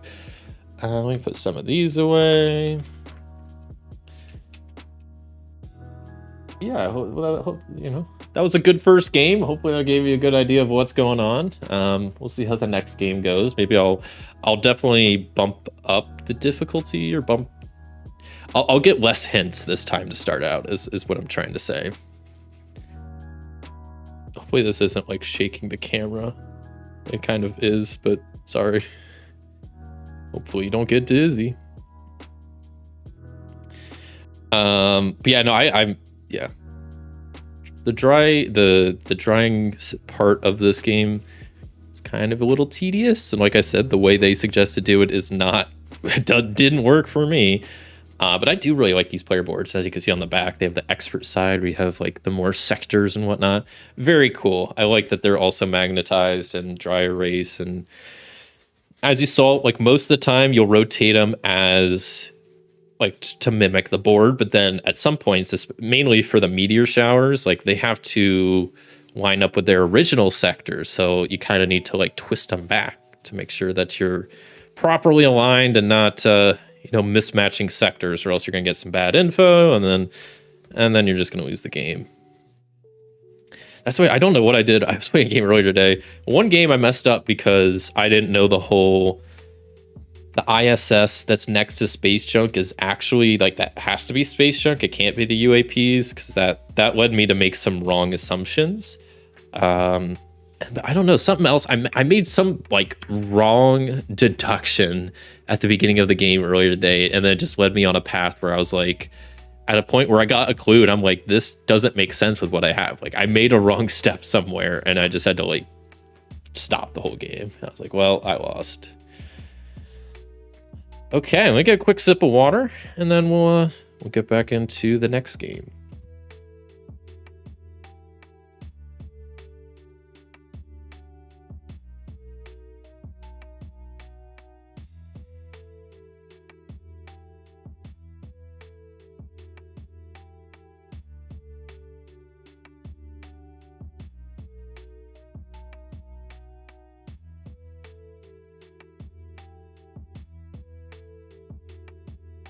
Okay. So let's get started with game number 2. Can we go 2 for 2? I mean, running off on a pretty good pace. I discovered every single object was the first to locate the UAP. I mean, come on. You hear that, NASA? You hear that? Who knows? Maybe if I'm feeling adventurous, we could try like the expert mode for my last game, which I have not even tried before, but we'll see how this next one goes. And then, like I said, I'm at least going to bump up the difficulty so I get less clues, but we'll figure it out. Okay, let me jot down the game code so I don't... I think it's mainly, it's good to write down just in case, like, I don't know, the app crashes and then I need to try to like load this game back up. Okay, so we got some new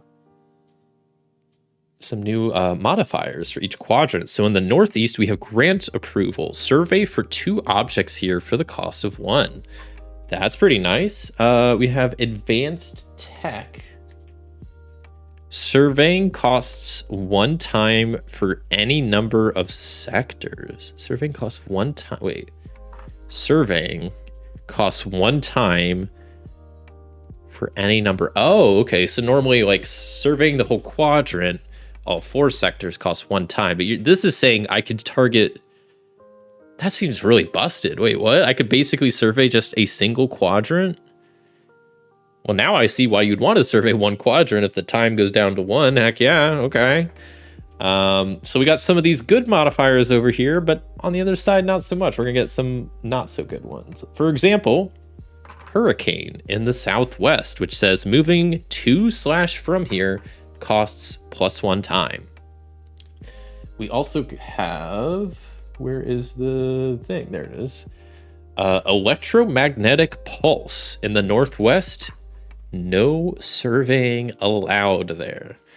I think I've already kind of mentioned this, Bob Gushing, but I really like these modifiers. Like, I think they keep the game. I mean, I really think this game is interesting enough. I like deduction. Obviously, with the app, you could play this 1,000 times back to back and get 1,000 different games. But then I think the modifiers add to that. You could change the difficulty. You can have expert or basic mode. Like, it's great. One thing I've really come to appreciate in solo modes, especially for games, and, you know, non-solo modes, but especially with solo modes, like, I'm playing games a lot, so it's nice to have a lot of variability and scalability, and this has got it. Just, it does it, like, the best. Wait, did I? Okay. So, we know, starting out, that Luna is in Sector 10. So there's nothing else in Sector 10. And Sector 10 has been solved. We also know that, well, there's only 1 moon, so moon is not going to be anywhere else. We also know the Hubble telescope can't be next to the moon, so it's not going to be in 9 or 11. We know that a meteor was crossed out in 10, so that means there cannot be a meteor in 2. A nav satellite was crossed out in 10, which means there cannot be a nav satellite in 14. I think that's everything. All right, so we'll bump it up difficulty a little bit. I'll go from 8 starting facts to 6. So between beginner and experienced. We'll see if those extra 2 clues are really what makes or breaks this for me, but I think I'll be okay. So we learned that Sector 2 has no nav satellite. We learned that Sector 4 has no comm satellite. Sector 5 has no meteors. Sector 6 has no nav satellite, which we kind of knew from Sector 2 not having it. Sector 8 has no International Space Station. And then since 5 doesn't have meteors, Sector 13 cannot have meteors as well. Those are our starting clues. We can start wherever. It seems like the southeast is kind of where we need. I mean, both of these are good. Surveying 2 objects for the cost of 1 is good. It's really good. Is that better than advanced tech? Because I don't know if I'm interpreting advanced tech correctly, but surveying costs 1 time for any number of sectors. Because normally surveying a single sector costs 3. That now costs 1. That's kind of busted. It's basically targeting for the time of 1. But I guess it's not. Because targeting tells you what it is. Surveying is proposing an object and then getting a yes or no. So it's maybe northeast I'll start. I'll start on the northeast and then maybe move down to the southeast once I'm feeling up for it. So we'll add solo player, add the purple, put their token there. They are scouting in the southeast. That has me worried. If I'm being honest, that has me worried because I feel like the AI kind of, I feel like has some internal table that values which modifiers are better than others.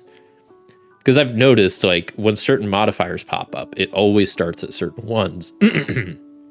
Like last game, whatever that was, like rapid fire, whatever, the one that lets you do targeting like 2 sectors for the price of 1 or whatever. Like it always starts there. So the fact that it started at advanced tech, the one that I was considering, kind of has me worried because I'm not there now. But I think this is a good decision. I think this will be fine. This will be great. Surely. Okay, so I am starting in the Northeast, serving. I could survey 2 objects here. So what I want to survey, let's do something fun. We could do like meteors and ISS. And I could survey the whole quadrant for meteors and the ISS for just the price of 1 time. That's huge. I think that's better than advanced tech. Maybe I'm misunderstanding that tile still. But this will be like a huge amount of info, right? No ISS, no meteors. So it's still good info. It's still good info because now we know that 9 doesn't have meteors, 1 doesn't have meteors, 1 doesn't have ISS, 2 doesn't have I feel like that's such good info. Like no, I feel like that was good. That was a good move. It only cost me 1 time. What is the AI doing? I need to start making sure I also am better about writing down what they do. So they are surveying 3 and 4 and 11 and 12. They are surveying for spy satellite.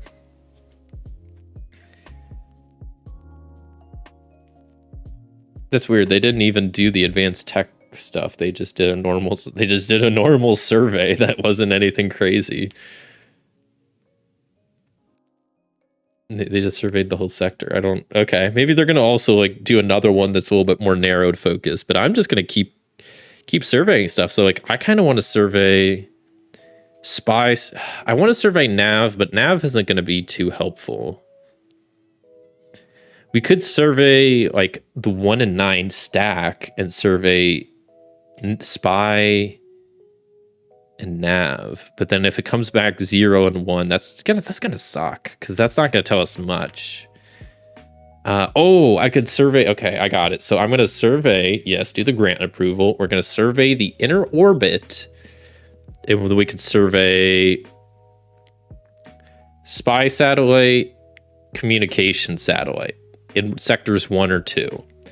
And let's do it. Okay, so we learned there's no. I might move my token. Instead, did move 2 times because I'm surveying a orbit instead of a quadrant. We learned there is no navigation satellite. So basically, there's no navigation satellite in 1, which also means there's no navigation satellite in 5. And then we learned there is a communication satellite. So that means spot number 2 has communication satellite. Spot number 2 is solved. Okay, I'm just looking at what else I have to make sure I'm not forgetting anything like the nav satellites or the meteors, but I think I'm keeping up so far. Yeah. Okay. That's good to know. Like, good to know for sure. So AI is up. Okay, so they are kind of doing what I was, well, sort of. They're doing more narrow surveys now. Still kind of not what I was expecting, but whatever. We don't know what the result is, but we know they're searching for nav satellites. So they searched the whole quadrant for spy satellites. And then they didn't submit a photo. So I think I'm not going to write it down because I'm not sure.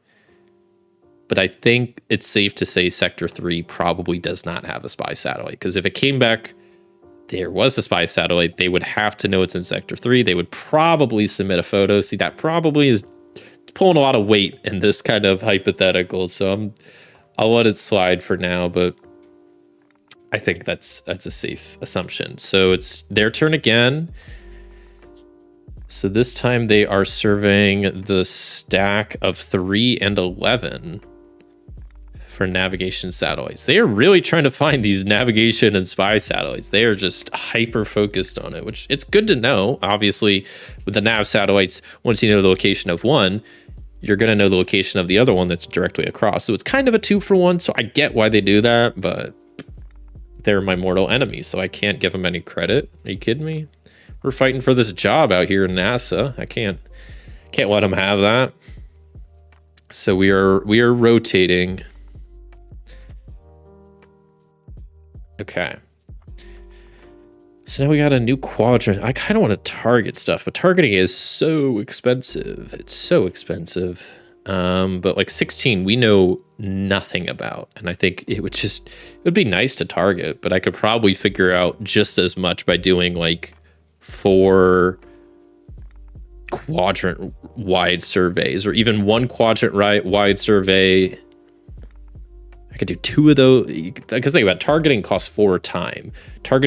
Surveying a whole quadrant costs 1. So I could do like 2 quadrant surveys and an orbit survey for the same time cost as a target. And I'd probably get more information out of it. So let me think on this for a second. So I got 1, 2, 16, and 9. My surveys, I could get 2 objects. I forgot about it. Yeah, my surveys, I can survey 2 objects. That's kind of huge. So let's survey like the whole sector for communications and meteors. Yes, we want to use grant approval. The whole, quadrant, not sector, for meteors and communication, because that'll essentially eliminate 2 options from 16. And if it's a meteor, we get to eliminate the stacked sector below it. Yeah, so let's see. Meteors and communications, are there any in this quadrant? There is 1 of each. Okay, well, I guess, duh, we already knew there was 1 communications. That's kind of why I asked that. But we learned there's 1 meteor. So let me rotate this back, because this is going to change a whole lot of stuff. So let me move this forward 1. So we learned there's 1. Let me double check I'm doing this right. So this, we already know this. There's no meteor there, no meteor there. So that means there has to be a meteor in 16. And that one little clue is in a just domino effect. So we know there's a meteor in 16, so there's not that there. There's no nav satellite there. Across the way in 12, there's no nav satellite there. There's nothing else in 16 that's worth our time. 16 is solved. We also then know that 8 has a meteor. No nav satellite there. Across the way, no nav satellite there. How's our ISS situation looking? We don't have any clues on where the ISS is. Yeah, no, nothing. Really nothing. We don't have any declassified info yet. I haven't gathered any satellite info yet, so that did help. What else? So we have 1 communication satellite discovered so far. There's max 1 other one, because there's always 1 to 2. But there doesn't necessarily have to be 1 other one either. So that's something to consider. Okay, that's good. That's good. And look at that. I was just kind of complaining about we haven't gotten any declassified UAP info. And look at that. Hot off the presses, we learned the UAP is not next to Luna.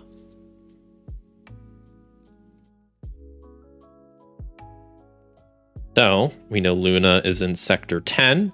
So that means sector 9 absolutely does not have the UAP, and sector 11 absolutely does not have the UAP.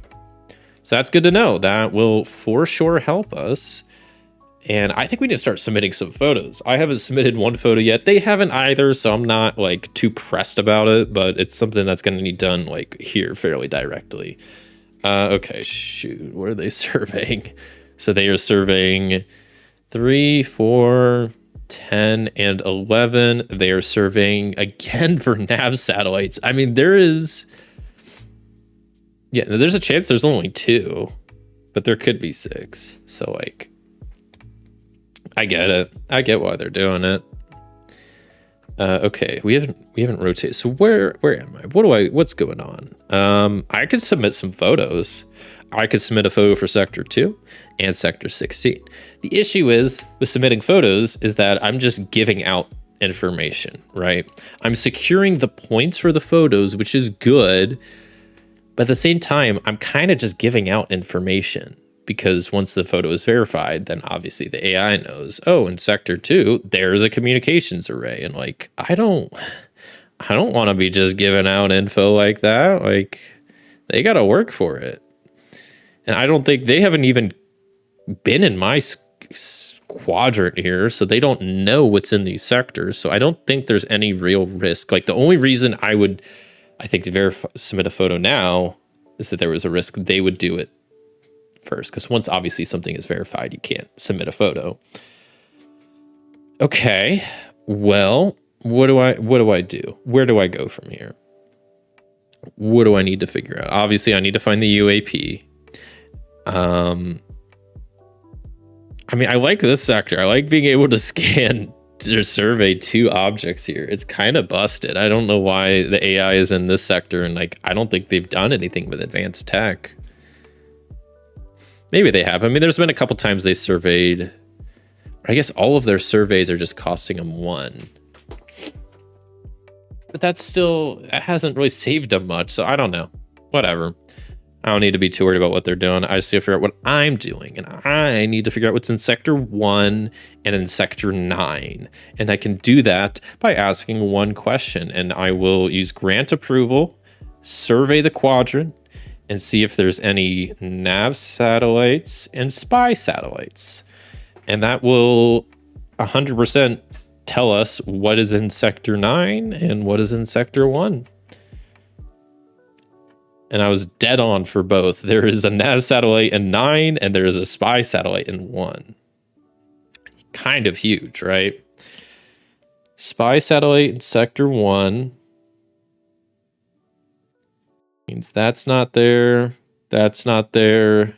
Sector 1 is done. Nav satellite in Sector 9. Whoops, that's supposed to be circled. Means that's not there. Sector 9 is done. That also means across the way in Sector 13, nav satellite is there. All of those are crossed out, and that's done. Also, Sector 13, we just crossed out the meteor. The meteor was already crossed out for Sector 5, so we're chilling there.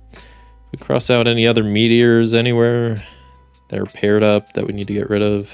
I don't think so. That was a lot. I mean, we're making a lot of progress. I feel like I made the correct decision with starting in the quadrant I did, because I feel like I'm just getting a lot of good info. I mean, I've solved, well, that sector already started solved, but we got 9 and 16, 1 and 2 fully figured out, 13 fully figured out. I guess Sector 8, I didn't mark it down, but Sector 8's done as well. What about the ISS? We still don't really know anything about where it could be, which sucks. I think I need to start verifying some satellite photos so then I can analyze satellite data, because that's one of the things you can get from satellite data is like relative information, and usually ISS is in there. So what are they doing? They're doing a lot of surveying in their quadrant, which I guess I can't really speak. That's all I'm doing, but I'm doing it better. So who's winning here? So they're searching for communication satellites in 3, 4, 11, and 10 and 11. Why would you do that? I guess there are 2 spots. No, there's not, but we know the moon is in 10. So the only reason they would do that is to search Sector 4. I guess is fair, but like feels like kind of a waste to me. I don't know what I want to verify photos for, because I could verify one photo right now. Maybe I'll do the communication satellite. I'll grab data from it and then bounce to a different quadrant. I need to start getting some points on the board, right? So I'm going to have to give up some amount of information to them. So I will give them this just because I need to start using the satellite data. So that moves forward. They're chilling here. They're going to probably just do more surveying. They're surveying for meteor showers now. Oh my goodness. 3, 4. And they haven't submitted a photo either. This has been a very photo light game. And I mean, like I said, I've been purposely not doing that because I have a lot of stuff I know where it is, but I don't want to give up that information because I don't think they're a threat to figure out at least what I know. Past the arrow, so board rotates around. I'll make sure to rotate it in both places, I guess all three places, the app, the main board, and the player board. Now we got photos to verify, which is just my one, which is the communication satellite, which is correct. Of course it is. So we'll continue onwards and upwards. So, okay.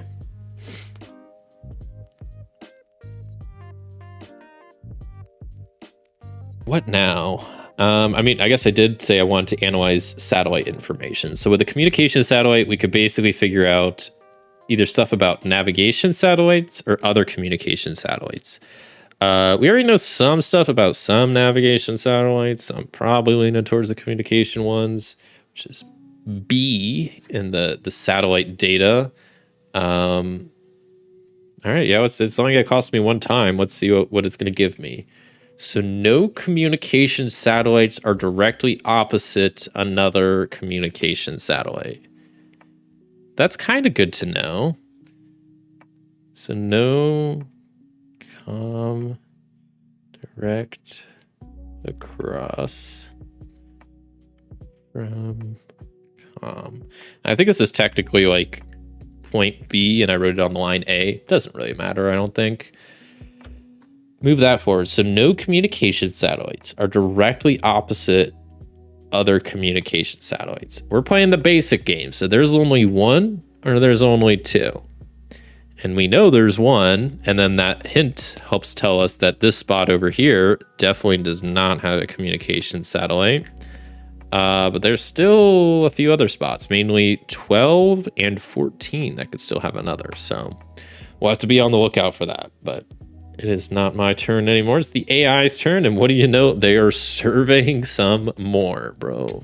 Try something else. You're getting boring. 3, 4, 9, and 10. They are still surveying for navigation satellites. Man, oh man. Okay. Where do we go from here? Do I stay in my sector? Because it's going to keep moving. When's it going to move? Here soon? I could just submit more photos. I could get more satellite info. That might not be bad either. Get a little bit more satellite info. All right, let's do it. Let's do it. Why not? Navigation satellite. So what is this going to tell us? All navigation satellites are in odd number sectors. All nav in odd number sectors. Okay, good. I was a little worried to look down at my board because I knew I had some navigation satellites already found. And they are in odd numbered sectors, so that's good. That hint was worthless. It was completely and utterly worthless, at least where I am in the game, because there are no even sectors that even could possibly have a nav satellite. So that was kind of just a waste of an action, a waste of a time. But you know what? Whatever. I'll get over it. They're still out here. Both of us are just locked in our ways, not wanting to leave the sector we are comfortable with, just doing anything to not leave. They have done so much. Like, you can see all the surveys they've done. It's all been 3, 4, 11, 12, 3, 4, 3, 11, 3, 4, 10, 11, 3, 4, 10, 11, 3, 4, 10, 11, 3, 4, 9, 10, 3, 4, 9, 10. You'd think they would have an idea of what's in those sectors by now, but clearly they don't. Okay, so I can't get any more sector data. I could submit another photo. I don't think I want to. So the board's gonna turn. I kind of want to stay where I am though. That's the tough part. Do I just submit a random photo? That could be kind of fun. Just take a buckshot guess at where something is. Because at worst, it's gonna cost me like a time. That's all you lose is a penalty. It costs 1 time to submit the photo, and then you get a 1-time penalty if you are incorrect. I might just take, you know what? I'm going to do it. So I'm going to take a photo of Sector 15 and say that there's the Hubble Space Telescope. What are the odds? Probably not good, but we're going to find out if I'm correct. And who would have guessed? Who would have guessed that the AI on their turn is doing another survey? 3, 4, 9, and 10. This time searching for the ISS. And who knows if they find it. 3, 4, 9, and 10? It might be there. I don't know. The ISS, I really don't know. And I was hoping to get some satellite info about it, and that didn't help. It doesn't help that I haven't left my quadrant either. I know it's not in the quadrant I'm in, so that's like something. We got to rotate the board, and finally rotate the board. Verify photos. All right, was my just buckshot challenge, was it correct? Is there a Hubble telescope in Sector 15? No. That was incorrect, and I got penalized. I still think it was worth it. Maybe not. Maybe not. But we've eliminated that 15 can't be a Hubble Space Telescope. Yeah, I actually don't think that was worth it. I should have just like, I don't know what I should have done, but I don't think that was worth it. The AI is going to go, they're taking a photo of Sector 4. So they finally know it's in Sector 4. Good for them. So that means it's either going to be a meteor shower or the ISS, considering that was the last two things they surveyed, though. So I don't actually know which it would be. Could be either. If it's the ISS, that'd be kind of huge. Because then we'd know if it's in 4, then 3 or 5 is going to have space junk, because ISS always has to be next to space junk.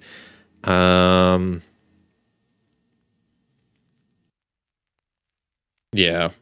I'm just looking at what else I got, making sure I'm not like missing anything obvious right now that would help me, but I don't think I am. We have 2 nav satellites. We got 1 spy satellite, 1 comm satellite. We got 2 meteors so far. I mean, we're looking good, but I definitely don't. We need more stuff figured out. I just need more. I need more, which luckily we can start getting to. So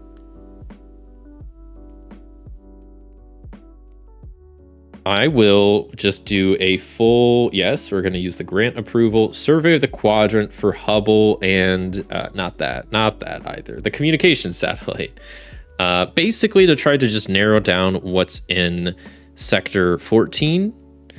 I would do meteors, but then the issue is both 14 and 15 could have meteors, and then if it comes back 1, it doesn't really help me. Like, it kind of does, but doesn't really help me unless I know which one it is. And then I could, like, do some further survey to narrow it down, but I'm gonna pass. So okay, we learned there's no Hubble Space Telescope and there is no communication satellite in the sectors I'm in the quadrants. So that means 14 definitely doesn't have communications, definitely doesn't have Hubble.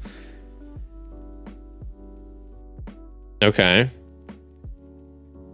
So we need to really figure out what's in 14 and 15. That's something. That's something. What's the AI doing? They're surveying again. What could you possibly be surveying now? 3, 4. I mean, I guess I keep bashing them, but I'm pretty much doing the same thing, but whatever. They're surveying for navigation satellites. Still, they're going crazy for them. Do I take, I don't feel like, I feel like submitting a photo randomly is not good because it kind of costs 2 time to do nothing, but it's a gamble really is what it is, because then it's like, well, I might be just spending 1 time and then getting it correct. And then I have the photo out and then that's all great, but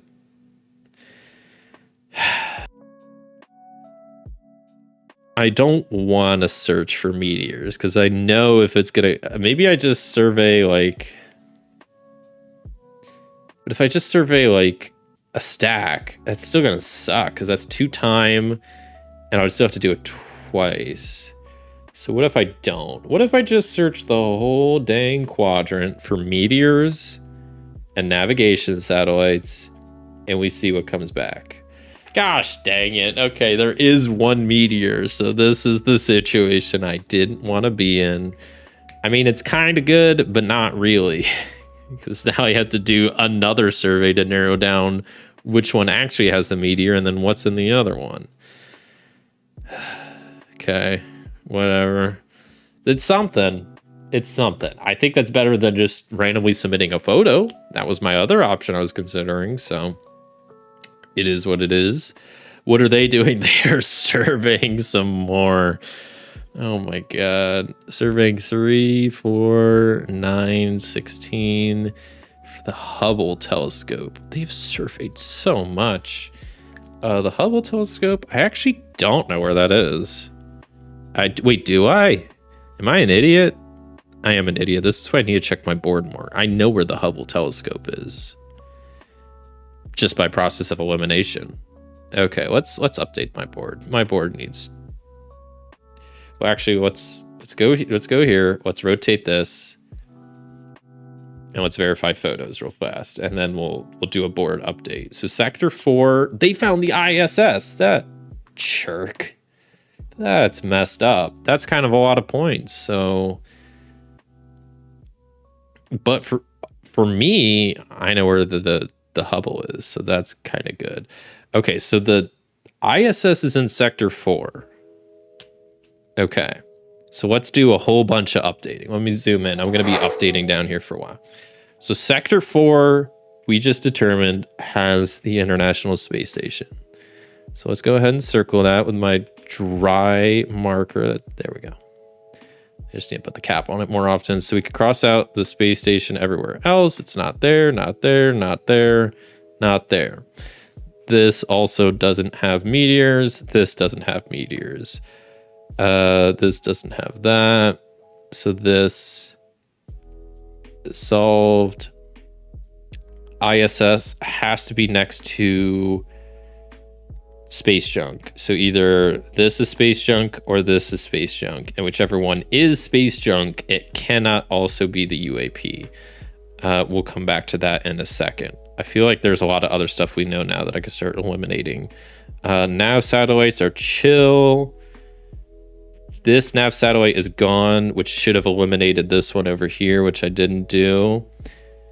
So I think we're done with nav satellites. There's still one pair left. We have one confirmed. There's one possible pair floating around. Meteors, when we do a meteor check, make sure we're up to date there. Looks good. So yeah, I think looking at the Hubble, we know where it is just by process of elimination, because every other spot is crossed out except for sector 12. So I think it's a safe assumption to say that sector 12 has the Hubble telescope in it, and that's solved as well. Great. Fantastic. What else do we know? Spy satellites. We found one. I think sector 3 is the one. I'm going to put a slash there. I don't think that spy satellite is there. That's probably space junk. What else? I feel like there's some other stuff. Hubble, we've done. ISS, we're good on. What about, we know that the UAP is not next to Luna. So this is the point where you need to start figuring out where's the UAP. It could be 14, could be 15. It could be 3, 5, 6, or 7. So there's still a lot to eliminate. We're not even really close yet, but we're kind of close. Just gotta figure this out. Okay, it's my turn. So I just need to think how I do this and what I do. So let me re-update my board because that's gonna throw me off. Okay. I think I search for meteors. That's just what I do. Search, because I know I'm in this sector. I know the location of everything besides what's in sector 14. So if I do a quadrant wide search for meteors, it will come back with a definite answer of probably yes. I guess I don't need to use the grant approval. It's fine. I just need to search for one thing. That one thing is meteors, and there is one. Let's go. Okay. Love to see that. That helps tremendously. Because then 13, that means 14 has a meteor, which means it definitely doesn't have the UAP, which also means sector 6 has some meteors, which means it definitely doesn't have the UAP. How we doing on meteor? Meteor check. We got 4 meteors. We can have up to 6, so there's still time for more to just show up. What else? So our nav satellites are still good. Those meteors are still good. We're really close, but just I don't know where the UAP is. Is it in 3, 7, or 15? Or 5. Shoot. 3, 5, 7, or 15. We've narrowed it down to 4 spots, which is good.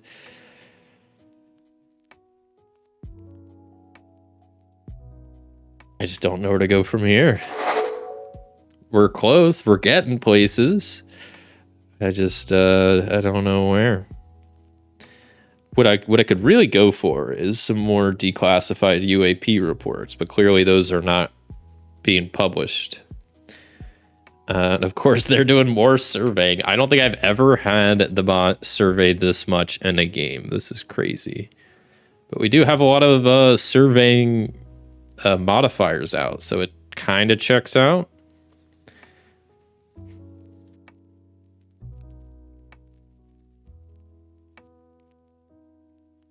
Yeah, okay.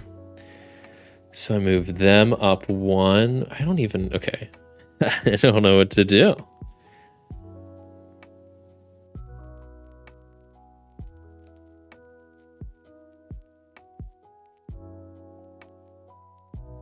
Wait, which way am I going to move? We're going to be... Because I feel like I have to leave this sector.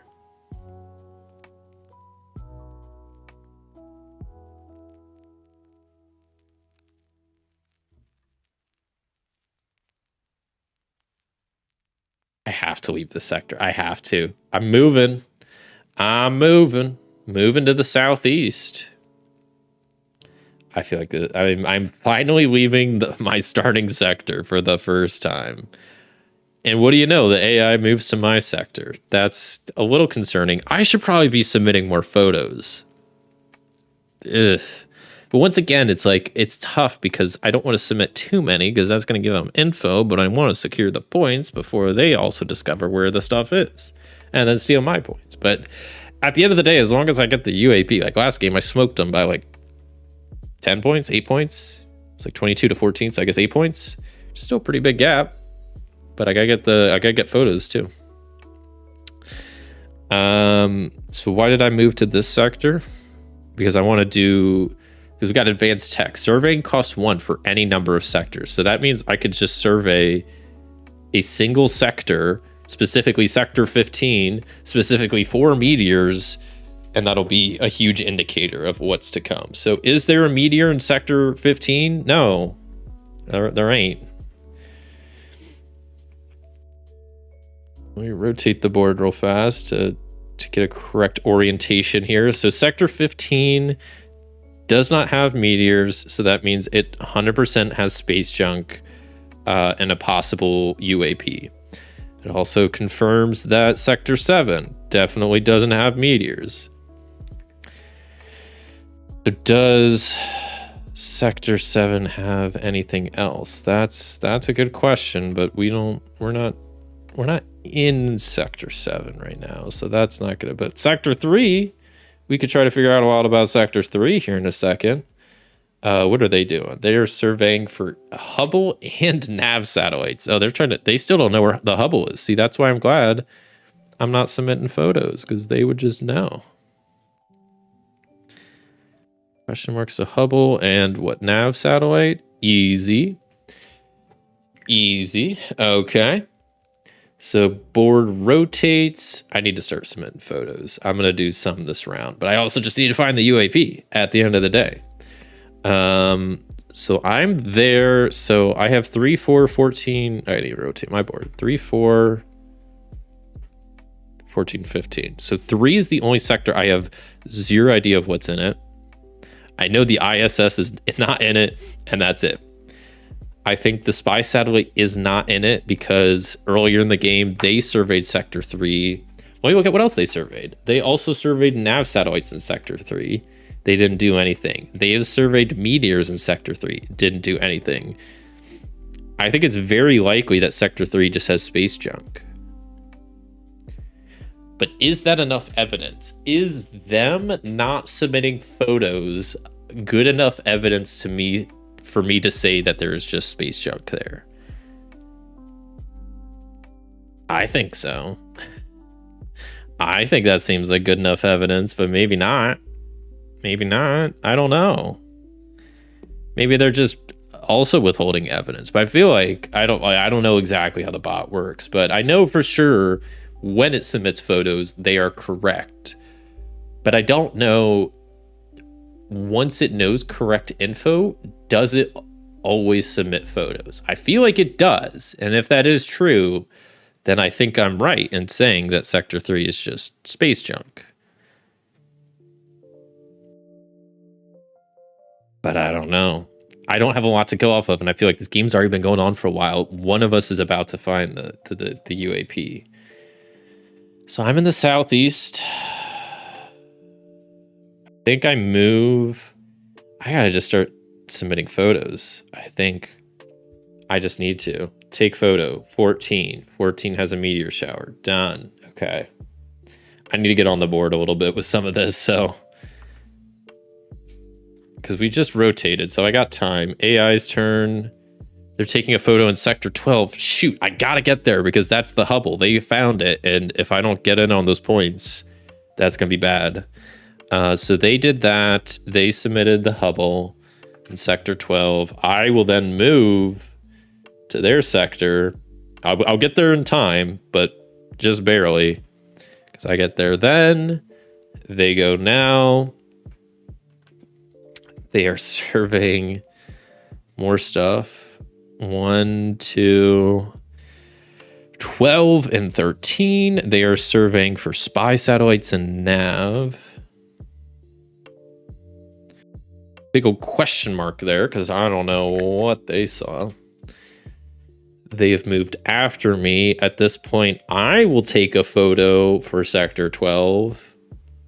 Wait, why can't I say it's the Hubble? Wait, what? Did I goof? Did I put the wrong photo down? I said that's a meteor. Wait, why can't I say Sector 12 is a Hubble?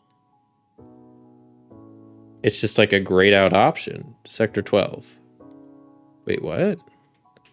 Did I make a mistake somewhere? Oh boy. Uh-oh. Why can't I do that? Am I doing something stupid? I moved my character. I mean, I could submit something else, but like, why can't I? Take photo. I could submit Sector 1 or Sector 13. I could submit spy satellite or the nav. I'll submit the spy satellite, I guess. Well, I don't know why would it not let me? That's real weird. Did I make a mistake somewhere? I'm thinking I did, but I don't know how or why. I've never seen that. Okay, AI's turn. They're submitting a photo for Sector 13. So they have found, I guess, the nav satellite there. We're rotating the board. Verifying photos. Everybody is correct. So meteors are in 14. Nav sav in 13. The Hubble is in 12. Why would it not let me say that? That's really, I've never had that happen. Might need to like, I don't know if that was a bug or if I made a mistake. I don't know. Very weird. Because I would have liked those extra points, but I'll live.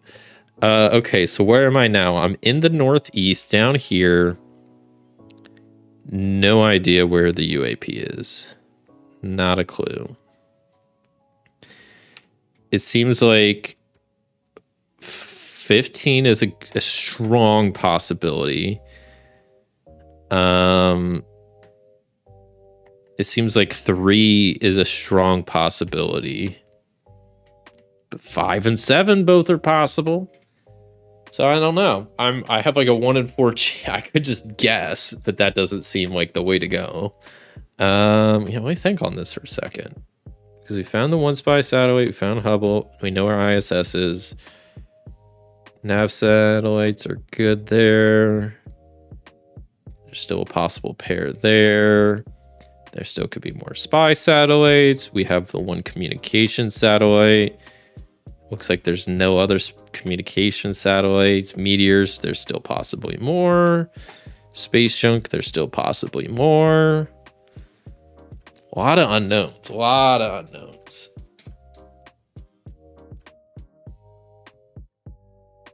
You think it's the difficulty that allows you to do that photo there? No, I don't think so. I have zero idea of why that would be the thing. I mean, I know you can only submit photos for like quadrants you're in. That's why I moved to that quadrant. It would make sense that it wouldn't let me submit Hubble if, for example, I use that token somewhere else and try to take, think, oh, maybe it's if I took a photo of Sector 13 thinking that's Hubble, then I would understand it wouldn't let me in those cases. I don't know why it wouldn't let me there. I'm not saying the game is broken or that's bugged. I think if there's a more likely scenario, I might have messed something up, but I don't know. There were other options that were grayed out, and I don't know why those were grayed out either. It's not like the modifier and the quadrants messing with me, so I don't know. Maybe I'll ask on Board Game Geek later this evening or tomorrow. Maybe I'll add a clip of this part of the stream for reference, because it might be something I'm missing. But obviously, the Hubble was there. It's not like that was a space next to Luna where it just wasn't possible for it to be. So that's very strange. But I'll keep on moving on. So I should probably just keep submitting more photos, right? I guess we don't know what's in 11. I can survey 2 objects here. Wait, I'm in that quadrant? Wait, when did I move to that quadrant?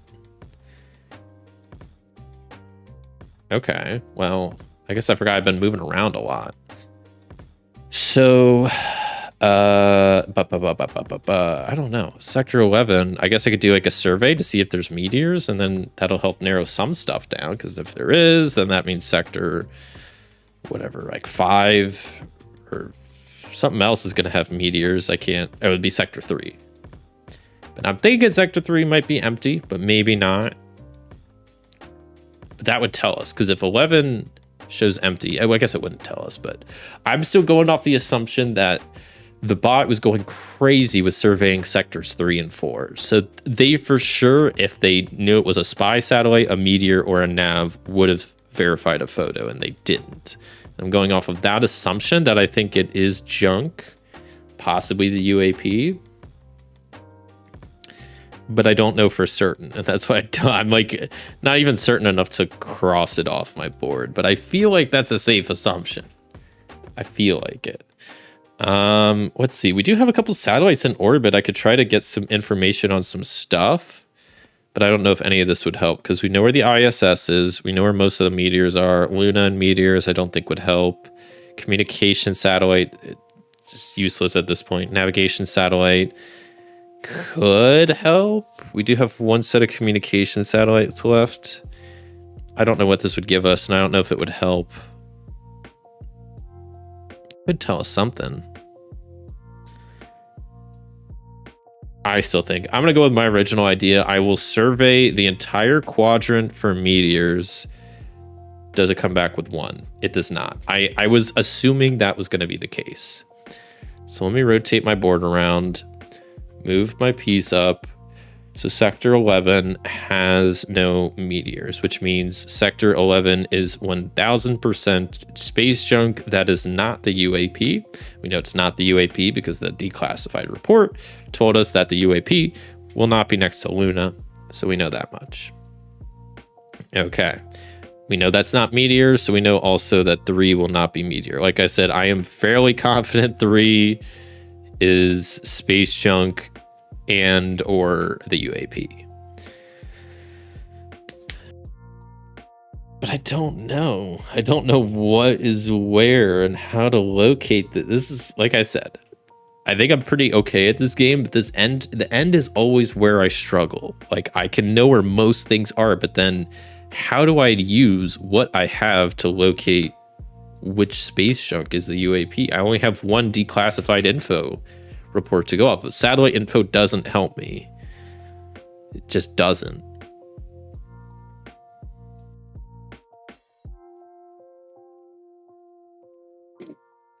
Because right now it could be in spot 3, it could be in spot 15, it could be in 5 and 7. We still have 4 legal spots. Though I guess one of the spots, either 3 or 5, will have space junk that's not the UAPs. That will rule out one of those. So technically it's like 3 legal spots? 2? Yeah, 3. Because 1, 2, 3. Yeah. Okay, well, let me see what the bot does, and then I'll start figuring out my next turn. They're moving. Okay, they're moving up to the northwest. Okay, I don't know if I like that. I don't have any more declassified UAP reports. Damn. Okay, where's our board rotation? Let me get that reoriented now that I'm not doing any meteor stuff right now. So I'm still chilling in the northwest, which at this point, I'm pretty confident I know everything here. So I think it's time I go to this. I don't know. I guess I need to go to like maybe I need to follow them, go to the northwest, but then you can't survey in the northwest. That's tough. Because like, how do you figure out what's in sector 7 if you can't even survey? Do I just target it? That feels like a waste, a complete waste. I don't know what else to do, so maybe I will. Maybe I'll follow the bot to the northwest and then target. And I think if I target, I might have enough to solve. We'll see. What does the bot do? They take a photo in sector 9. Okay, we already know that's a nav satellite. That's nothing new, man. It's nothing new.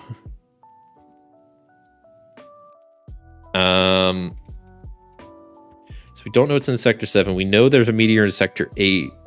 I could put that like as a photo, but then once again, I'm giving them more info. But I need to start locking in some of these points, dang it. It really is kind of a tough balance between verifying photos to lock in points, but then also like giving up information. It's pretty interesting, like, yeah, balance you have to strike.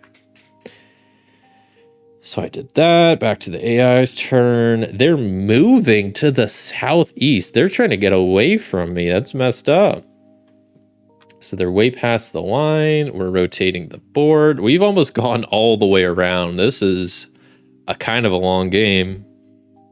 Verifying photos. So sector 8, I said has meteors, and it did. They said nav satellites in sector 9. I didn't even put the token there. But yes, they did have nav satellite in sector 9. Okay. Where am I? Okay, I'm northwest. I'm going to do something I don't like. I think I have to just target. I guess maybe not. So like, but northwest, I can't survey. I have to. I was going to say I could do a couple of small surveys. You can't. You can't survey there. So I'm going to have to target, which sucks because that takes 4 time. It takes 4. But I think I have to because I don't know what my other options are. So I'm going to target sector 7. Done. I'm not even going to think about it. Boom, way up here. And look at that. That was the answer I was hoping it would tell us. Sector 7 tells us there's a nav satellite. I think we can solve. We know where the UAP is. I know where the UAP is. Because watch this, all right? Watch this. So sector 7 has a nav satellite. Sector 7 then has been cleared out. We know sector 7 is done. We also know nav satellites appear in pairs. So that is weird. I'm glad I didn't fully go through that assumption. So that means there was a nav satellite in sector 3. I was really thinking it was going to be empty, and it was not. So maybe they just didn't have enough info to fully deduce what was where. So that goes away. Sector 3 is done. 1, 2, 3, 4 is all done. Only one that's not done is 5, but it is done, right? How do you know that? We got the ISS here. Okay, and ISS needs to be next to space junk. It needs to be next to actual space junk, not the UAP. Whole inner orbit, done. Inner orbit doesn't have a single legal spot. The outer orbit only has one legal spot. We know the UAP is in Sector 15. I have solved it, but the question is, the bot has like a couple of turns. Will they get it before me? They are spending 2 actions to move to the northwest. The board's going to rotate, and then they pretty much get 1 more turn. Can they?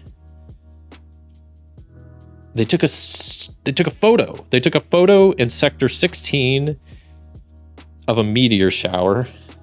Okay, well, have fun taking photos of that while I'm out here doing the hard work of finding the UAP. Tap the sector I think it's in. I think it's in Sector 15. I don't think that. I know that. Sector 14 has a meteor shower. Sector 16 has a meteor shower. Continue. Sector 7 has a nav satellite. Meteor shower, UAP, meteor shower, nav satellite. I am 1,000%. Oh, I didn't realize I'm zoomed in. My bad. I didn't. Yeah. I'm 1,000% confident that, yeah, this looks pretty correct. That, yeah, UAP, nav, meteor. Unless I made some terrible mistake along the way, I think this is correct. And it is. Look at that. So then I move all the way over here. And now the bot gets to go. Took a photo in Sector 6. What's in Sector 6? I should know this. Sector 6 has meteors.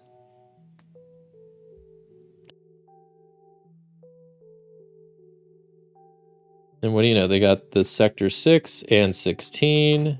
They only submitted 1 photo? That's kind of embarrassing for them. End game?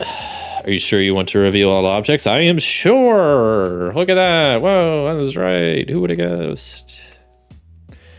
Just too good. I'm just too good. All right, so let's zoom in here and do a little bit of a tally of the final score. So UAP, I get 10 points. And the bot gets 0. The Hubble, I get none. They get 4. ISS, I get none. They get 4. That's a little concerning. Communication satellite, I get 1. They get none. So I get 3. They get none. Spy satellite, I get 3. They get none. Double checking as I go to make sure I am correct. Okay, nav satellites, they get 1, 2. I got none. And then meteors, we both got 2. Yeah. So it's 4 to 4. So my final score is just 20. 13, 16, 20. So not as good as last game. I could definitely feel that. But they got 4, 8, 12, 16. Honestly, a formidable attempt by them, showing that you can get close to winning without finding the UAP. But not quite. Not quite there. Unfortunate for them, they lose. I am 2 for 2. You hear that, NASA? 2 for 2. What can I say? What can I say? This game's too easy, I guess. No, I'm just joking. It is not. I'm fighting for my life out here. Obviously, you know, if I thought it was too easy, I could always adjust the number of hints I got. But hey, I got it with less hints. Obviously, didn't get as good of a score. So, you know, a win's a win, though. I will gladly take it. And that felt closer for sure. Let me, I'll reset this. I'll probably take a real quick break here in a second. And then we'll play one more, I would say. I think we got time for at least another one.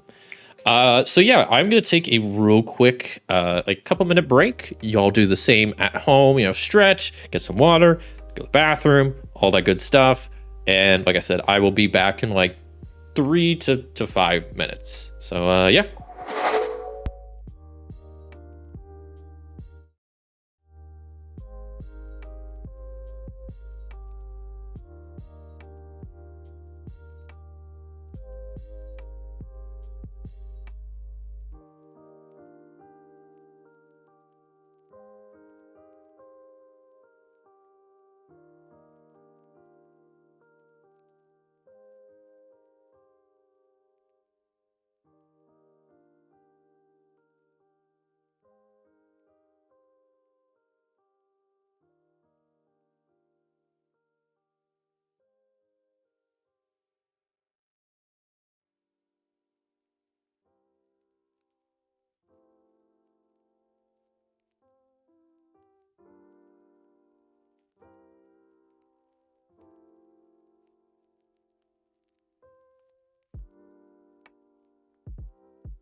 All right, we are so back. Well, not quite. Hold on. Where's the button? There we go. What's up, everybody? On Gaming Sunday Search for UAPs edition, where we are 2 for 2 in our games. Not trying to brag, but 2 for 2 is a pretty good record. Hear that, NASA?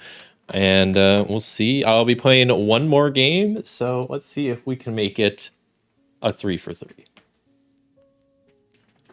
We'll quickly reset this all. Surely we could go 3 for 3. Let me erase the board.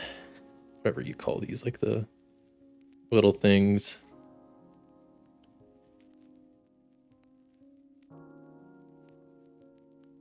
Good old microfiber cloths. Yeah, this one's seen some stuff. It's It's my like main one that I keep. Yeah, as you can see, I use it for like Turing Machine. I think I use it for like Twilight Inscription, probably just one. So like any games that have markers, because a lot of the times like the markers will have like little erasers on them, and those are good for like little mistakes, but then like wiping down a board is not ideal with those because that just wears them out and doesn't do a great job. So yeah.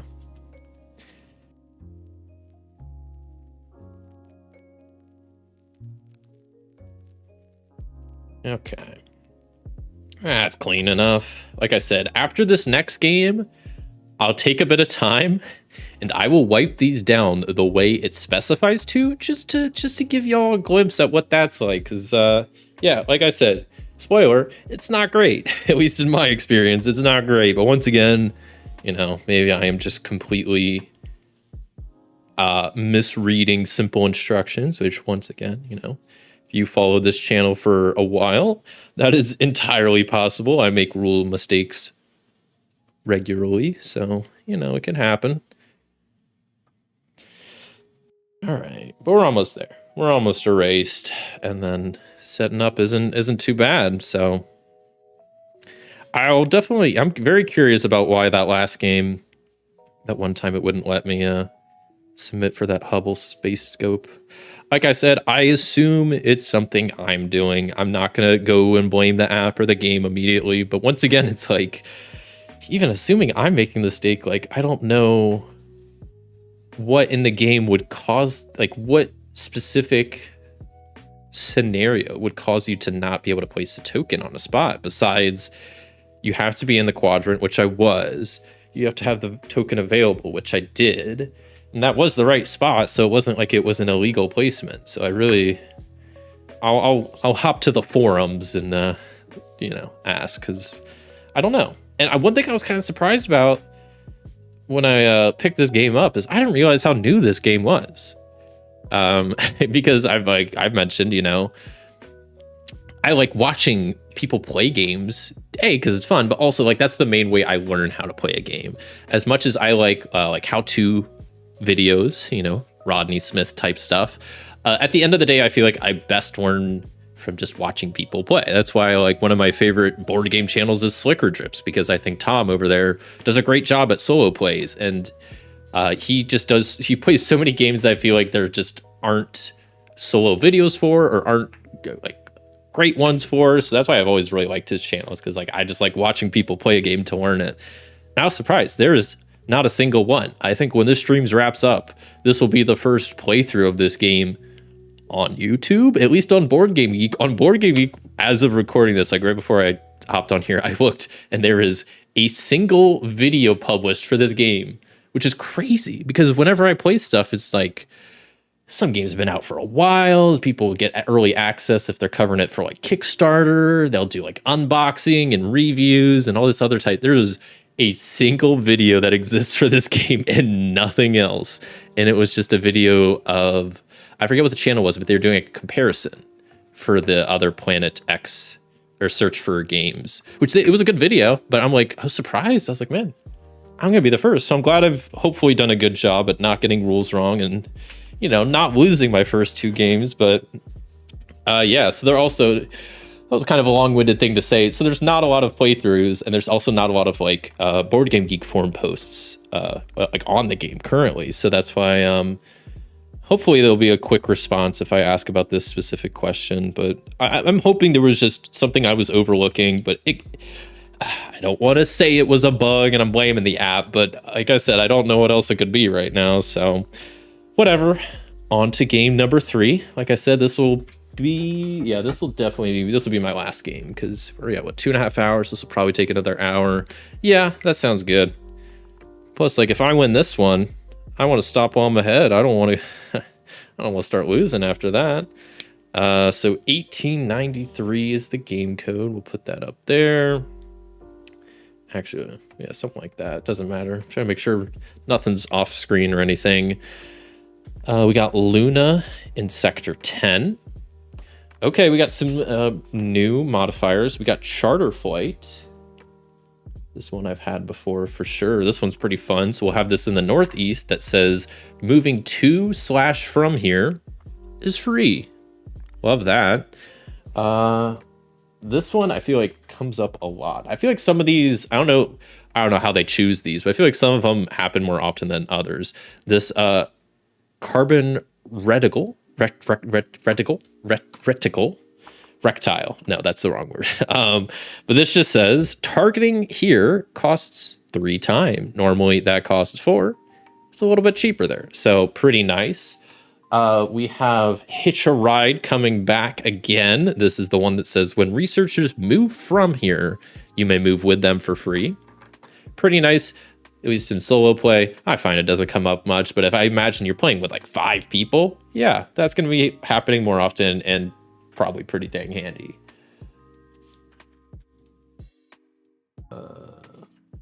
Okay, this last one was like hidden out of my sight. The last one is quantum computing in the Northwest. So it says analyzing a satellite here gets ×2 info. Because yes, as the little satellite sheet shows, each type of satellite gets you 1 bit of info. So you can analyze a satellite info twice to get 2 different bits of info. But I guess in that quadrant, I was almost going to call it a sector. In that quadrant, you just kind of check both pieces, which is pretty nice. I will stick with the orange color. Put my thing on the time tracker. Luna starts in sector 10, so we'll go ahead and circle that. X out all the other moons around. Okay, that's in sector 10, so we also know there's nothing else in sector 10. Of course. The Hubble space scope can't be next to Luna, so that eliminates those 2. We also know there's no meteor here, so that eliminates that. We eliminated the the navigation satellite, the NavSat. And I think that's it, right? Lunas are gone, NavSat's there, meteor's gone, stuff's gone, Hubbles are gone. Yep. Okay. I'll bump up to experienced. At this point, I'm 2 for 2. If I lose one, I still think my NASA job is safe. I think I've passed the basic. Maybe I won't get a higher starting salary if I don't win this 3rd one, but I think my job is secure. So I'll push it a little bit and we'll see. I mean, also, if I win on experienced, that's going to look even better. So 4 starting facts is all I get. Keep in mind, the first game I started with 10, and then I went to 8. I started with 8, then I went to 6. Now I'm going to 4. So 4 whole starting facts, and they're all about meteors. That's pretty dumb. Okay. There's no meteors in 1. There's no meteors in 8. There's no meteors in 9. There's no meteors in 16. Where do I want to start? Probably carbon reticle. Because targeting there costing 3, that's good. It feels like something I'd do like once or twice and then just leave. Charter flight is good. Moving to / from there. We have charter flight and hitch a ride. I didn't even catch that. So we have like 2 movement based modifiers, quadrant modifiers. I forget the specific name. Also, I don't know if I made a note of this. These are all positive modifiers. So last time we had like the hurricane and the other one. This time it was a hurricane and the electromagnetic pulse. Stumbling over my words. It's a little late here. It's not that late, but it's getting there. It's later in the afternoon, evening. So where do I want to start? Let's start in the southeast. Just pick a spot. But the quantum computer, I definitely want to head to the northwest at some point, but you can't gather satellite data until there's verified satellites. So that's kind of useless right now. So we'll start in the southeast, start a solo game, add them. I guess I didn't explicitly mention this there, but in the beginning, but when you do a solo game, there is an easy and hard difficulty. So when I start, obviously, as you saw, I could choose the number of hints I get at the beginning, and that's a difficulty for me. There's quite a good range of them. For the AI, though, it's either easy or it's hard. I'm going to keep playing on easy, but I just wanted to throw that out there. So there's a lot of ways that you can also like, because obviously there's the expert side, so you go with the expert side, and then more lessons, and then you can change the AI. So there's lots of little knobs that you can kind of turn to change the game, but also like, yeah, I'll go over this in my final thoughts. But one thing I really like about this game is just how much variability and ways the games change. I think is quite great, and just scalability. But yeah, we're gonna go easy again. The AI is starting on my spot. That fills me with a little bit of confidence because, okay, they chose that spot. That means I started on a good one. And I guess we're just going into this. This is just rocking and rolling onto the third game. We got our starting hint. Our board is lined up. So let's start figuring stuff out. Do I just start with a survey? I think the answer is yes. Where do I survey? I could survey 3, I could survey 4, 12, 11. Those are my only 4 options. That's all that's in my quadrant. I will survey 4. No, I mean target 4. Sorry, but because targeting is cheap. Yeah, I think 3 or 4. I want to do one of the inner orbit ones, so we'll go with. Oh, sorry, I gotta click the thing. Sorry. There we go. Okay, I was like clicking and it wasn't going. That's because I'm an idiot. See, that's why I'm not quick to say that the app messed up earlier, because it might be user error. But we targeted, so we move forward 3, and then we learned that Sector 4 does have meteors in it. So that means, first off, it has, well, nothing else. Let me move the board up a little bit. There we go. And then that means also Sector 12 has meteors and nothing else. Sector 12 is good. Sector 4 is good. Sector 10 we've already figured out. I mean, that was a good target. That's kind of like a 2-for-1. But now it is the AI's turn to go just kind of crazy. But luckily, they're not going too crazy. They are going the predictable route and doing the exact same thing I just did, which was targeting 4. So they roughly have the same info. I mean, they have the same info, but did they? I mean, they should know that Sector 12 then has meteors. I think they would hopefully make that assumption, but who knows? Maybe not. They are on easy. And I guess they didn't figure out that last game, that one sector that I thought was empty because they didn't submit a photo, but I guess they didn't submit a photo because they didn't know it was there. Even though they were surveying like crazy. They could have narrowed that down so easy. Whatever. I'm not going to complain because I won, so I guess, I mean, they're going to probably take a photo of Sector 4 because they know what's in it, so I better do so just to make sure I'm on the board for that. Hold up, stop the presses, or yeah, no, we got a UAP report. We know the UAP is not next to a spy satellite.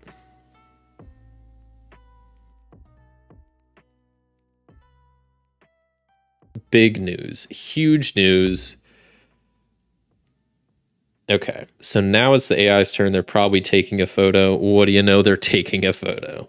So predictable, but that's kind of nice. That's, you know, once you play this game enough, you can start predicting what the AI is going to do. So, oh boy, I've tumbled that over.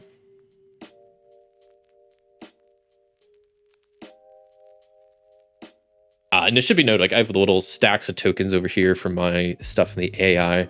When you do play on the expert side, there are extra tokens because you have more sectors and some of the objects can appear more often. So like the spy satellites in the basic game, you're going to see 1 to 2 of them, but in the expert game, it could be 1 to 4. So some of those ranges of stuff is greater in the expert game because there's more sectors. Anyway, so we know it's in 10, we know it's in 4, we have no idea what's in 3 or 11. We could just do a couple of quadrant scans to see like if there's a spy satellite, if there's the ISS, if there's, say, it would do meteors, but that's going to be tough to kind of narrow down, and I feel like kind of a waste of time. So I'm going to just do a basic survey of the quadrant, seeing if there's any spy satellites. Sure. There isn't. Okay, that only eliminated 1 on 1 spot, but you know what? I think that was worth it. I need to start. I keep not putting the cap on my pen, and then it keeps drying out. It's Gonna drive me crazy. There we go. Okay. That only costed me one time, so I don't think that was a huge waste of time. This is the AI's turn. They are surveying for navigation satellites. How is my marker dry again? I guess I didn't put the cap back on, but it's been like 10 seconds. I haven't had this issue with the caps. This is just something I'm doing today. I guess I'm just more distracted. I blame y'all. It's all y'all's fault. It's definitely not my fault. So they're searching 3 and 4 for navigation satellites. We know that there's not 1 and 4, so they're pretty much searching for 3. So if they submit a photo for 3, we're gonna know. We won't have time to react, but they don't have time to react either. Okay, let's narrow it down a little bit more, shall we? So survey the quadrant for the ISS. It's only for sector 3, but it'll still tell us something. Is the ISS there? It's not. It's only one time, so I don't mind. So they're, where are they? Where's their token supposed to be? Okay, I'm in front of them. So now we rotate the board. Rotate the board and rotate the board. Verify photos. Whoa, we're both right. There was a meteor. Yeah, I know. I guess it's the AI's turn now. I need to put this cap back on. It's gonna kill this. I don't know why it also just works at some points, doesn't at others. I'm just struggling today, I guess. 3, 4, 9, and 10. Don't know what they got, but they're also searching for navigation satellite. So I think it's fair to say, but once again, I don't know. So what did they survey? They surveyed 3 and 4. We know there's nothing in 4. So I think it's very safe to say, but they could be baiting me again. But I think last time there was a bit of a, you never know what it was. But I think if they surveyed 4 and then didn't submit a photo,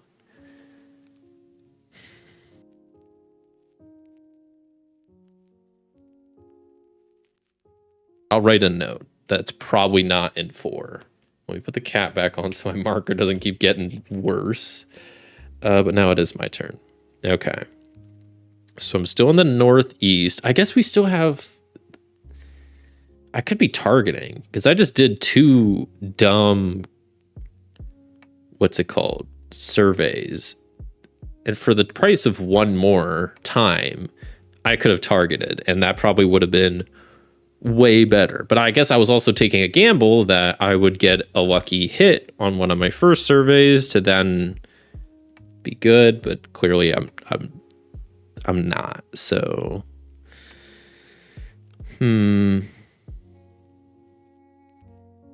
but then it's like it's it kind of comes back to a bit of a gamble again. It's like, do I just at this point cut my losses and target sector 3 to know what's in there, or do I just keep pressing on? Do I just survey the entire quadrant for meteors and then narrow it down one by one? Because I guess that technically would be quicker. Yeah, okay, I think it would be. So I'm going to survey the quadrant for meteors. What do we get? We get 2 meteors. My gamble paid off. Look at that. Would you look at that? So that means, because we know sector 9 doesn't have a meteor. So that means sector 3 has to have a meteor, which means a couple of things. First off, we've solved sector 3. Doesn't have a UAP, doesn't have space junk, doesn't have a nav satellite. Across the way in sector 7, there's no nav satellite. Sector 3 is the one we just solved. That means if that has a meteor, sector 11 has a meteor, which means sector 11 doesn't have anything else. And if it doesn't have anything else, that means it doesn't have a nav satellite, which means no nav satellite over here. Okay, that was big. That gamble kind of paid off. I'm glad I didn't target, because I would have been mad that I would have gotten it for less time, and I did. So all is well. What are they doing? They took a photo of sector 9. Okay, that means there is a nav satellite there. Thanks for telling me, idiot. I'm going to take a photo too. I'm going to take a photo of your photo. How do you like that? It's going to be worse quality, but I just took a screenshot. That's all I did. I just took a screenshot. Okay, it's their turn. They're surveying the quadrant.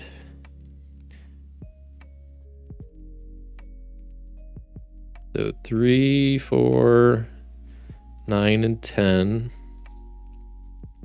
They're surveying for meteor showers. Good for them. They're about to see that there's none. Wait, why would you do that? I guess maybe they don't know what I know. I guess I could also, they would know that now though. So I better just go ahead and take a photo of sector 3 that has a meteor shower just to get ahead of the press. To beat I gotta beat them to the punch. So I go there, rotate the board, we rotate the board, and then we rotate the board. Verify photos. We were correct here that there is a meteor, and then we were both correct that there is a nav satellite in sector 9. I think the main thing that tells us, besides, that being there, which is already good info in it of itself, we know that there's no UAP, no space junk, sector 9 is solved. Then we know across the board, literally, we got sector 13, that's also going to be a nav satellite. But let's rotate our board back to proper orientation, sector 13. Okay, it's got a nav satellite, great. Sector 13 is solved. That means also there's no meteor here, so there's no meteor there. All right, anywhere else we're out of whack with? I think so, because 4 has a meteor. That means this can't have a nav satellite. And that has a meteor, so that can't be a nav satellite. Now I need to double check other things are out of whack. No meteors there, no meteors there. Do a meteor check. We're good there. Okay. How are we doing on the Hubble? That's one thing I always kind of neglect. Yeah, we're still down to 1 of 3 spots, so that's okay. ISS, not even close. Not even remotely close. I guess we do have some satellites verified, though, so we can start analyzing satellite data, which could be good. Could be good. We still are in the sector with the was it like reduced cost for targeting, so that's always an option. But let me re-rotate back how I should be. So right now, I mean, I could figure out what's in sector 16 in about 2 actions. What's more likely, that it's the Hubble or communications? I think communications, but it's the AI's turn, so I don't even get to do anything. They're moving to here for free because of the charter flight. That's kind of messed up.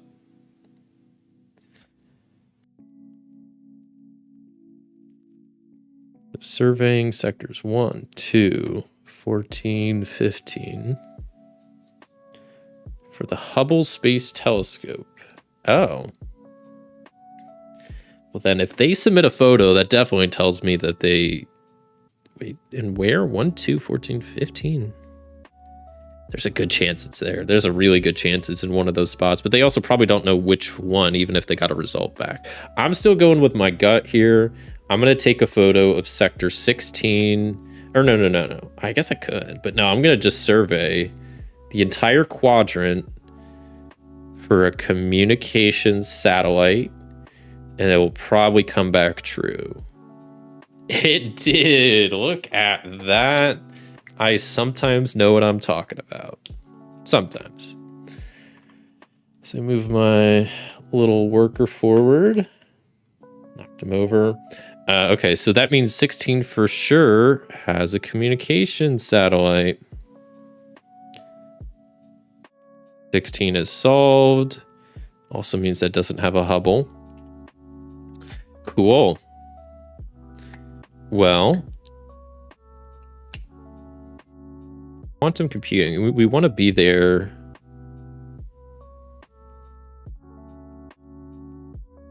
Before, let me see. Let me think. I don't want to give up that info that we just found that. I guess it's the AI's turn. So let me let them go. Okay, they're moving to there because that's where I wanted to move. So that sucks. Don't do anything stupid. Taking a photo sector 13. Yeah, I know that's a nav satellite. That's the most obvious thing.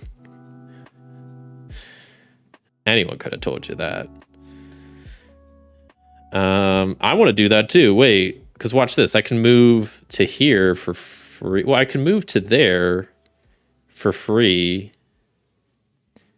And then I should be... Oh, I can't move twice back to back? Wait, what? Is that like a rule? Or is that just for the charter flight?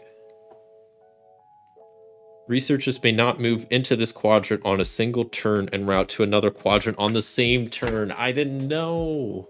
I didn't know. My plan has been foiled.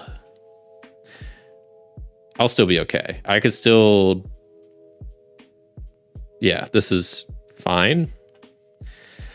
How about I just survey the whole quadrant for the ISS? Is it in this quadrant? It's not. That eliminates 2 spots where it could be. I should still be able to move for free and then take a picture. Oh, my iPad's running low on battery. It's got 10%. That was very smart of me to not charge the device I need for the stream. It's good thinking. All right, AI's turn. I guess we better make this game go quick. I guess I could turn it on low power mode. I don't think that would change much.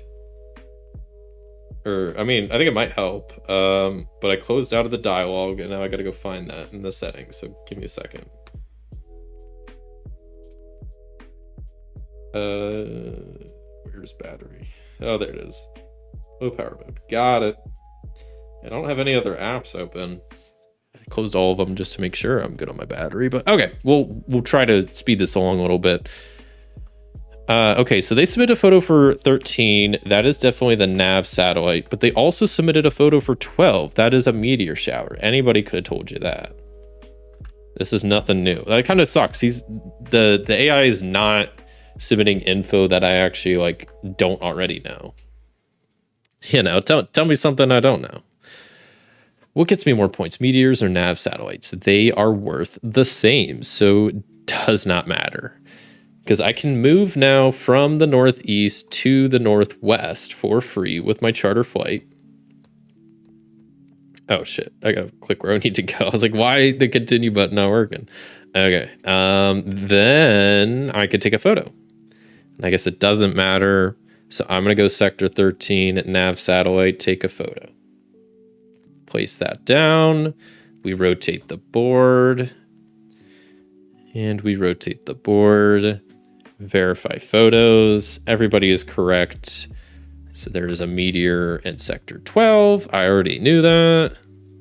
And we have confirmed there is a nav satellite in sector 13. Nothing new here. AI's turn. They're taking a photo in sector 11. That's also a meteor. Bro, I know all of this stuff. Why are they... I don't want to lose out on these points, so I'm going to keep copying them, but... They're taking photos of stuff I already know about. I told them about that last week at the water cooler, and they just went out and took photos of it and trying to take credit for it in the scientific NASA journal. That's messed up. Can't let that happen. Okay, back to the AI's turn. Here we go. Now they're surveying some more, just like last game. Last game was crazy. I don't think they did anything else most of the time besides surveying and moving. So they are surveying for spy satellites. Who knows how many they found. They were going in what, 7, 8, 11, and 12? They might have found one, because there might be one in 7. So if they submit a photo for 7, maybe I'll write that down in a note. Maybe 7. All right. So they are here. I'm in this quadrant still. Damn, I should have done the satellite info survey. It's a quantum computing, like before we rotated. But I was too eager to do not that, I guess. I just wanted to get the photos submitted, so whatever.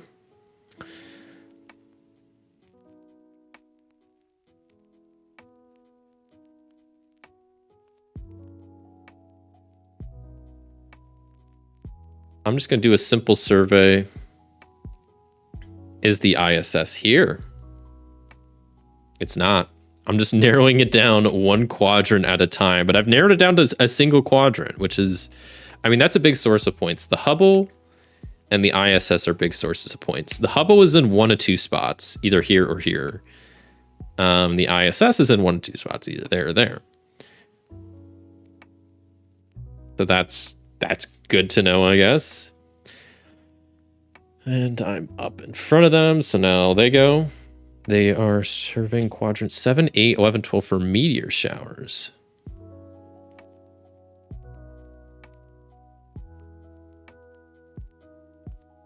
Seven, 8, 11, and 12. There's at least 2.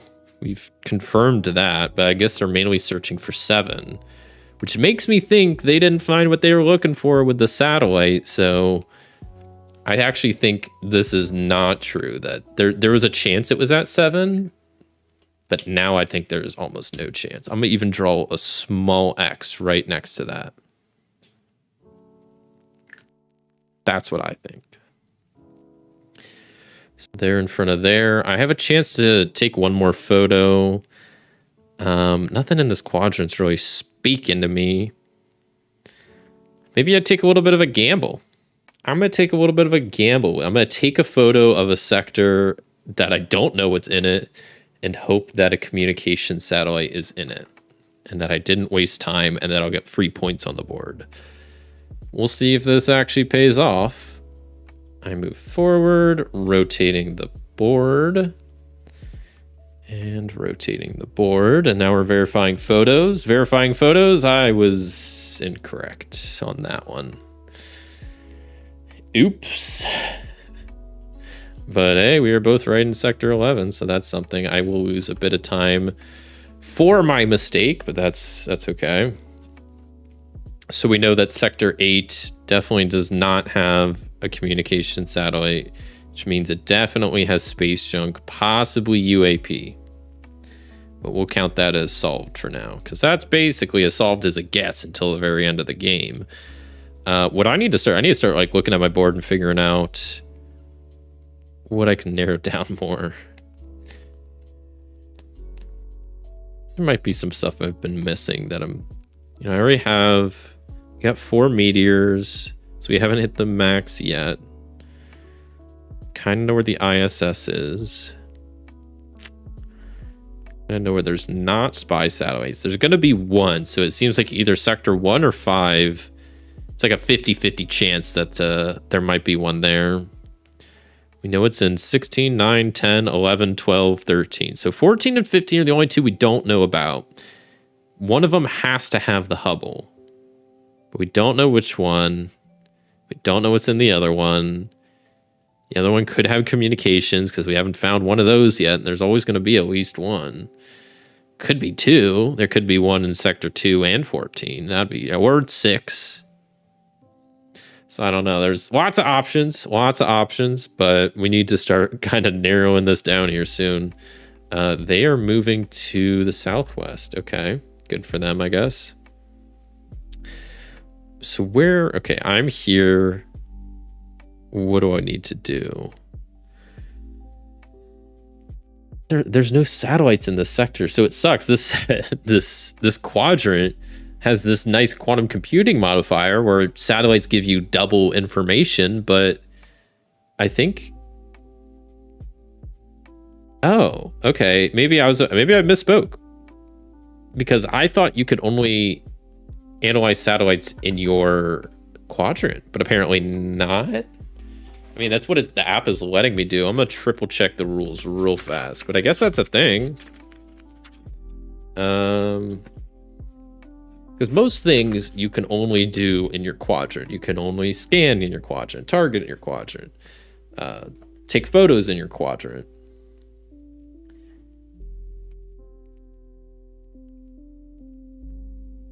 Yeah, it doesn't specify. I mean, it says once the players have verified the location of at least one of the satellites, you can analyze it to discover.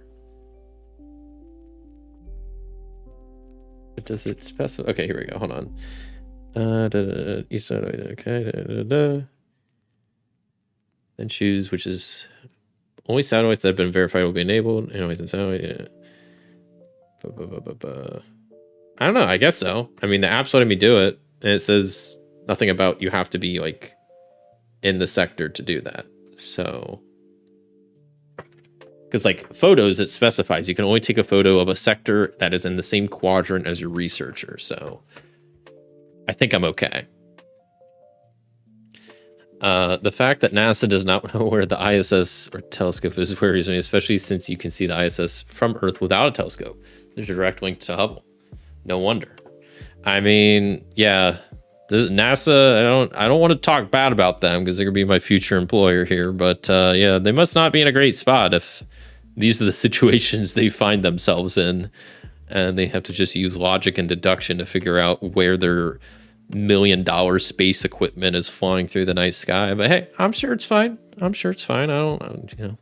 Surely I don't know what I'm talking about, right? I guess if I can analyze satellite data outside of my quadrant, I will, because that's only going to cost me one time. I don't know how much it's really going to help me, but hey, let's do it. So I guess this is the navigation information. So we learned that Hubble Space Telescope is not next to any communication satellite. Oh, sorry, that's this one. Hubble, not next to com. We also learned that the ISS is not next to any meteor shower. That actually seems really helpful. Maybe I need to probably use these the satellite data a little bit more often, but clearly I thought you had to be in the sector, so whatever. I didn't know that. I learned something new every day, I guess. All right, so I move forward. AI's turn. They survey a quadrant for spy satellites. 5, 6, 9, 16 for spy. I feel like I'm pretty close at this point, but not quite there. Well, actually, let me take a look at what I have and also add in the new info. I feel like I got some good info. At least they seem to know where the moon is. That's a plus. Yeah, that's all they give us to start with. They're like, well, we lost everything, but there's the moon. Good luck. That's all you get. Okay, so we learned that the Hubble is not next to the communication satellite. That's huge, right? Because right now there is one of two spots that the Hubble can be, and one of them is next to a communication satellite. So we could rule out that this is the Hubble, and we don't even need to go there and ask. We know this is the Hubble. None of these are correct. 14 is solved. That means there's no meteor here. Great. We know where the Hubble is. And what was the other thing? ISS is not next to meteor showers. So we know there's a meteor shower here, so the ISS can't be here. So that actually does tell us where that is too. That was a really helpful satellite hint. Like, dang. Navigation isn't there, so it's not over there. That's not there. That's not there. Hopefully I'm not making any huge mistakes here. That also means ISS is here. That means either this space or this space has to be space junk. Actual space junk, not UAP disguised as space junk. Okay. What else do we know? Any lingering meteors? Yeah, there's a possibility there's still 2 more meteors there, and that's totally allowed. Navigation satellites, we got 1 pair. There can still be more. There's at least another pair floating around. Moon, we got. Meteors, we checked out. Communications satellite, we got 1. There's still a chance there's another, so that's still fine. Hubble, we got the 1. ISS, we got the 1. Spy satellite, we don't know where the other one is. I don't think it's there, so it could be there or there. That could be space junk. That could be communications. It could be nothing. So how do I solve this? So the whole outer ring is pretty much solved besides 15. So I guess doing what I can to narrow down 15. So let me reorient the board here. We're close. Like we're near the end game. I just gotta, you know, put a bow on it and figure out where this UAP is hiding. We're still chilling in the northwest, which right now doesn't do too much good.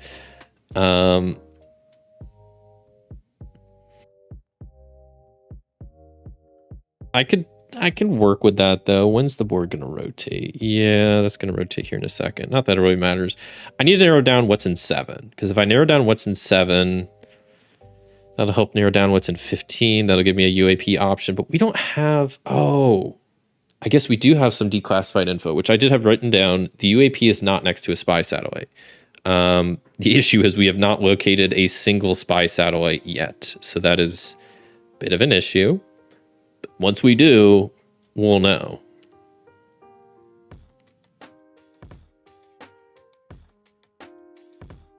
Which if there's a, I think right now, I think there's probably a spy satellite in 1, which would then eliminate 8 and 2 as options and as 1. So I believe 5, 7, or 15 where the UAP could be.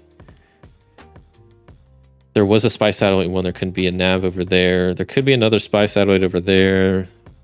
Yeah, there's so much I don't know, and I feel like I don't have enough time to really figure this all out. Okay, it is my turn still. I am just thinking real long and hard here. I think I'm just going to do a quadrant-wide survey for meteors to narrow this down. We get the results back of 1, which eliminates meteors being an option in Sector 7. Not a huge deduction, but yeah, every little bit helps at this point. Is the AI's turn. They're taking a photo of Sector 5. That's huge. I have zero idea what's in Sector 5. I think it's a spy satellite. I think Sector 1 and 5 have spy satellites. Or they could have nav satellites, and then the spy could be in 7.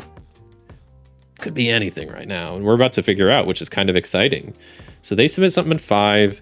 I genuinely don't know what it is, so I'm gonna guess it's a nav satellite. Sure, why not?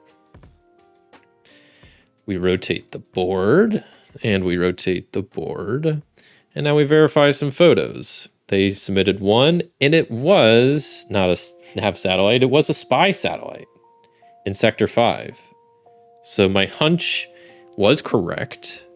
Well, kind of. I kind of said 2 things there, but one of my hunches was correct. So spy satellite in Sector 5 means it's not there. That's not there. That's not there. Sector 5 is cleared, which also means we know it's not next. The UAP can't be next to that. But the other big thing that tells us is we have the ISS here, which means that this has to be space junk and not the UAP, not spy satellite. That's solved as well. So now we're down to 1 of 3 spots, either 15, 1, or 2, where this could be. The spy satellite is in 5. We just figured that out. So there's no nav. So that can't be over here.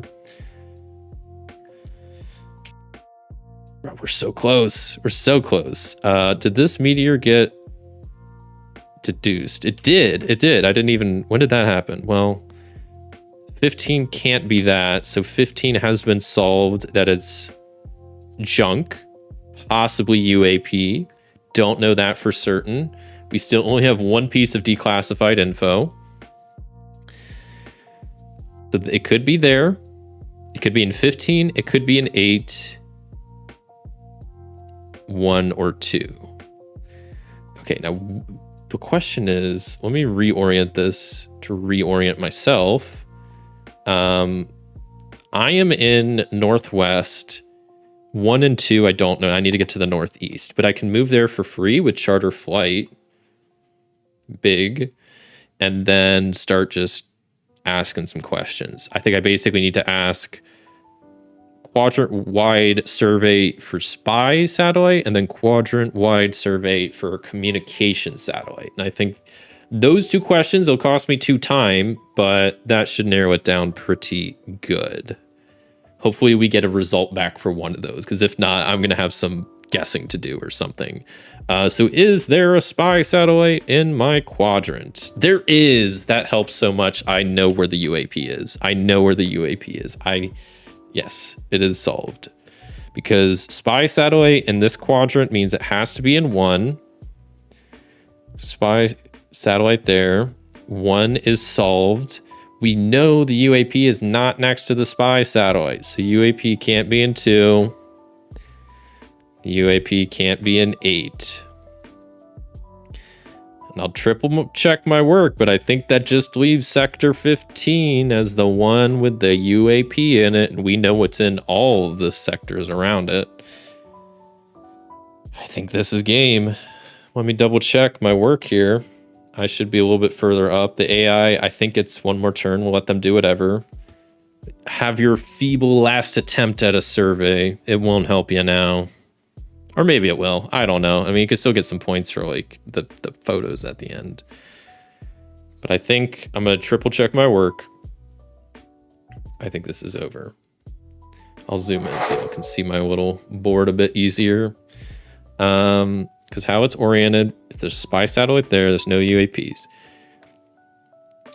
No UAPs on the inside. No UAPs on the outside except for spot 15. That has junk in it. That's good. The thing says you can't have spy satellites next to UAP. The UAP can't be next to spy satellites. This is not considered next to. Next to means it needs to be in the same orbit. So 15 and 5 are stacked, but they're not next to each other. And yeah, I think this seems correct. I'm willing to just bet on it. So find the UAP. I think it's in sector 15. What's in sector 14? That's the Hubble Space Telescope. What's in sector 16? That's a communication satellite. What's in sector 5? That's a spy satellite. Does that look correct? Hubble, yes. UAP, yes. Communications, yes. Spy satellite, yes. Is this correct? I have found the UAP. Whew. All right. So now the AI gets one last turn. They found the UAP too. Those jerks. That's bad because they might have actually submitted more photos than me. Oh no. I am going to get more points for submitting first. That's bad. Also, the AI, there's like, I think there should be a space there. That's a bug. Bug found, a bad app, bad game. I'm just joking. Okay. I can't believe they found it one turn after me. That sucks.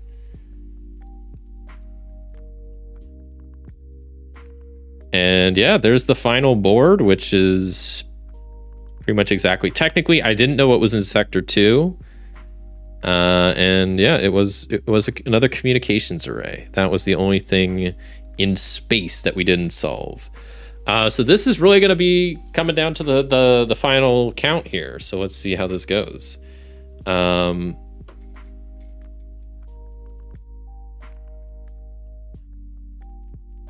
Let me double check how this works because I get 10 points.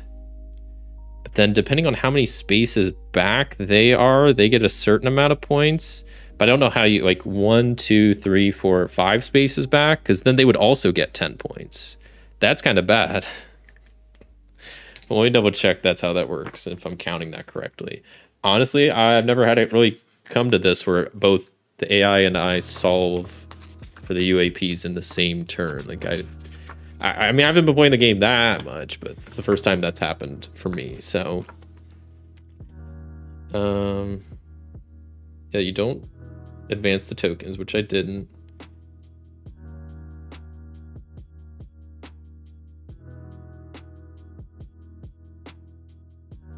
Final scoring, you get that. But what about...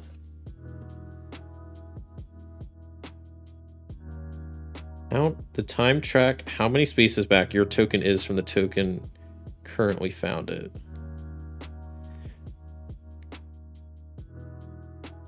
I guess that is 1, 2, 3, 4, 5. Damn, they also get 10 points? Because if that's the case,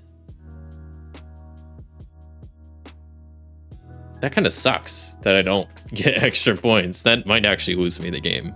Because like I said, I don't think I have as many photos as them. But from what I am reading, someone can feel free to correct me. They look like they're 5 spaces back. That seems like 5 spaces back. Locating the UAP, they also get 10 points. The Hubble Space Telescope, 0 points. 0 points. The ISS, nobody. Maybe I should have submitted more photos, man. Communications array. I think they're gonna. Yeah, no points. I think they're gonna win by like 2 points, and that sucks. I think it's actually 3 points because we have matched up everything, right? And we'll just go through it. So I got 0 points for spy. They get 3. Navigation satellites. We both submitted ones for those, so we both get 4 and 4. Meteors. They submitted 3. I submitted 3, so we both get 6. So like everything cancels out, and we got the same on everything except they submitted 1 extra photo of a spy satellite. And I think because of that, the score is 20-23 with me losing. Dang. It's unfortunate, but you know what? I mean, I found the UAP before them, so that makes me feel good. Probably could have found it earlier. And 3 points isn't bad. I mean, I won the first 2 games. That was the experienced amount of hints, so that was pretty close. So I think either that level or maybe one further back if I went a little bit easier seemed to be my current skill level, I guess, where I'm at right now. But yeah, so okay. So that was my last game. I'll give my final thoughts here in a second, but real quick, I'm gonna go grab a wet paper towel. So let me read this first, okay? So these are the markers the game comes with. Wet erase marker instructions. They work a bit differently than dry erase markers. After about 10 seconds, the markers will appear permanent on your spaces, notes, boards, etc. Until the ink dries, it is possible to smudge or blur the markings, so be careful when writing notes. For small edits to the markings, use water to wet the corner of a paper towel, lightly dab the area you wish to erase, then use a dry portion of that paper towel to wipe away the ink. Okay, if you're trying to erase the entire board, that's where we're at right now. Okay. To erase your entire board, dampen a paper towel with water, not so much that it is dripping, and use the damp area to wipe across the entire board. Then use a dry paper towel to remove the moisture from the board. We suggest erasing your board before putting the game away, yada, yada, yada. So that's the instructions, right? Grabbing a dampened paper towel, not so much that it's dripping. Use the damp area to wipe across the entire board, and then use a dry paper towel to remove the moisture from the board. Maybe a little convoluted, but that's the instructions. I'm gonna be right back. I'm gonna grab a wet paper towel, and I'm gonna show you how it works, because in my experience, it is not great. Let me grab a wet paper towel. That'll take me like 2 seconds.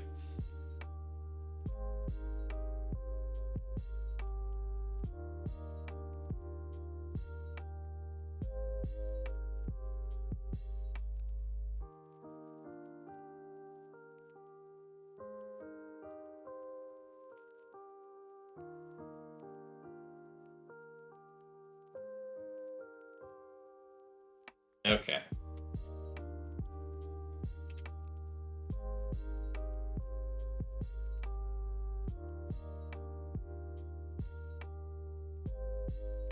Whoops, excuse me. Okay, back to the main game. So I got a damp paper towel here. It's not dripping. It's not. So maybe last time I've done this, I wetted it too much. I kind of squeezed this out to make it pretty dry. Got a dry paper towel here. All right, here we go. So I'm just gonna wipe like once or twice. That's what it says. Wipe across the entire board and then dry it with a dry paper towel. Okay, so let's try this board here. All right, yeah, that's real nice. It's smudgy. Look at the paper towel. Okay, well let me come in with a dry. Okay, yeah, that's lovely. Oh man. it is going away. It is going away. Let's see. That's okay. I gotta just dry down here. Okay, that wasn't too bad. That wasn't too bad. But look at the wet paper towel is just nasty. It is nasty. That was after wiping just a little bit. So I gotta like, I don't know, let's try this one. Do like a couple wipe arounds. It looks bad once you do this. It looks real dirty, but then you come in with the dry and like you just dry it, I guess. There you go. Actually looks pretty clean. So you know what? I was giving this some flack a little bit. I mean, I'm getting my marker on my hands now. Maybe I was wetting the paper towel too much. So maybe cautionary tale, those that play this, just don't wet the towel too much and don't freak out when it looks really messy initially after wetting it. Because I think that was the issue for me as well. It's like, this looks even worse. But like once you dry it, it actually isn't too bad. But I don't know. This feels like way more of a hassle. As you saw, the other two games, I just used a microfiber cloth. And sure, I did have to apply a fair amount of pressure, definitely more than I am now. I'm kind of just drying this.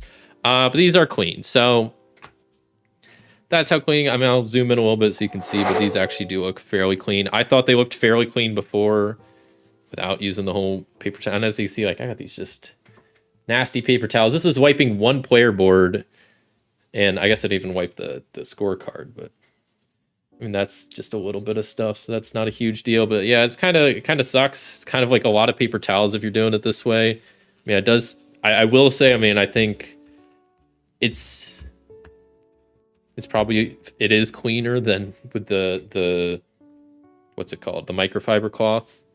But this just feels like more effort and more waste of like paper towels, and just takes more time. And I don't know. I think you could get by either method if you don't care about it being exactly 100% clean. I think you could just get a dry paper towel, or like I have a microfiber cloth. Something like that will work. That was just a little tangent. I genuinely thought my other times doing it, it was way worse. So I thought it was gonna be bad, but you know what? I guess it's not too bad all in all for drying. Yeah, I'll get a quick sip of water and I'll chat about my final thoughts.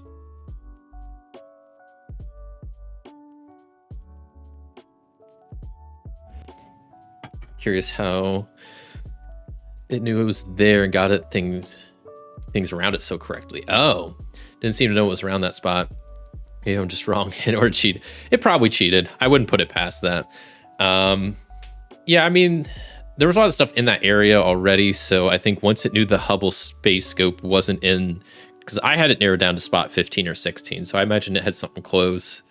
The last thing it asked was about the Hubble scope, so it probably narrowed down where that was, and then the other spot had to not have it, and then that was probably like the last piece of info. So it was unfortunate timing that they got it the same turn as me. They were the same space as me, so they got the full 10 points. But yeah, I always found a damp smudge with a microfiber cloth does really well. Wet erase ink. That's just me. What do I know? I can't see it anymore. I mean, maybe like a wet sponge would be good because, yeah, like I said, I have this microfiber cloth that I really just dedicate to, like, I have it in my like, board game closet that I just use for board games. So like maybe I should get like a small sponge. But as you saw, like, I mean, it kind of just destroys any paper towels you use, and that feels like it's just more of a waste and more effort. So I don't know. But yeah, I'll quickly give my final thoughts on the search for UAPs.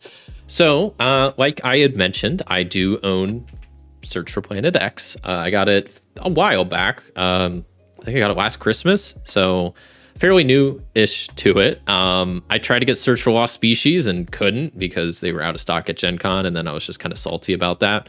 So I hadn't played that one, but I played Search for Planet X a good amount because I really like deduction games. I figured that out because of Turing Machine. I was such a big fan of Turing Machine when it came out, and still really appreciate the game.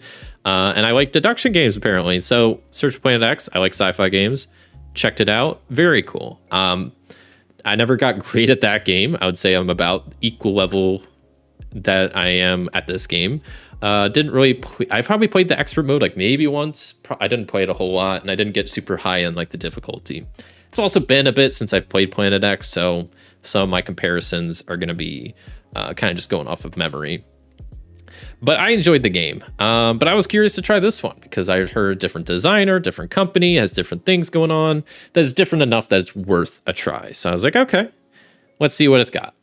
And definitely I have been pleasantly surprised. Ted Alpash did a great job at taking, the familiar components of it, but then changing a lot that I think someone that has Planet X, if they like the game enough, could find a space in their collection for this. First off, like the book mentions, this is 5 players. So if the player count was ever a limiting factor, you can go up to 5 with this.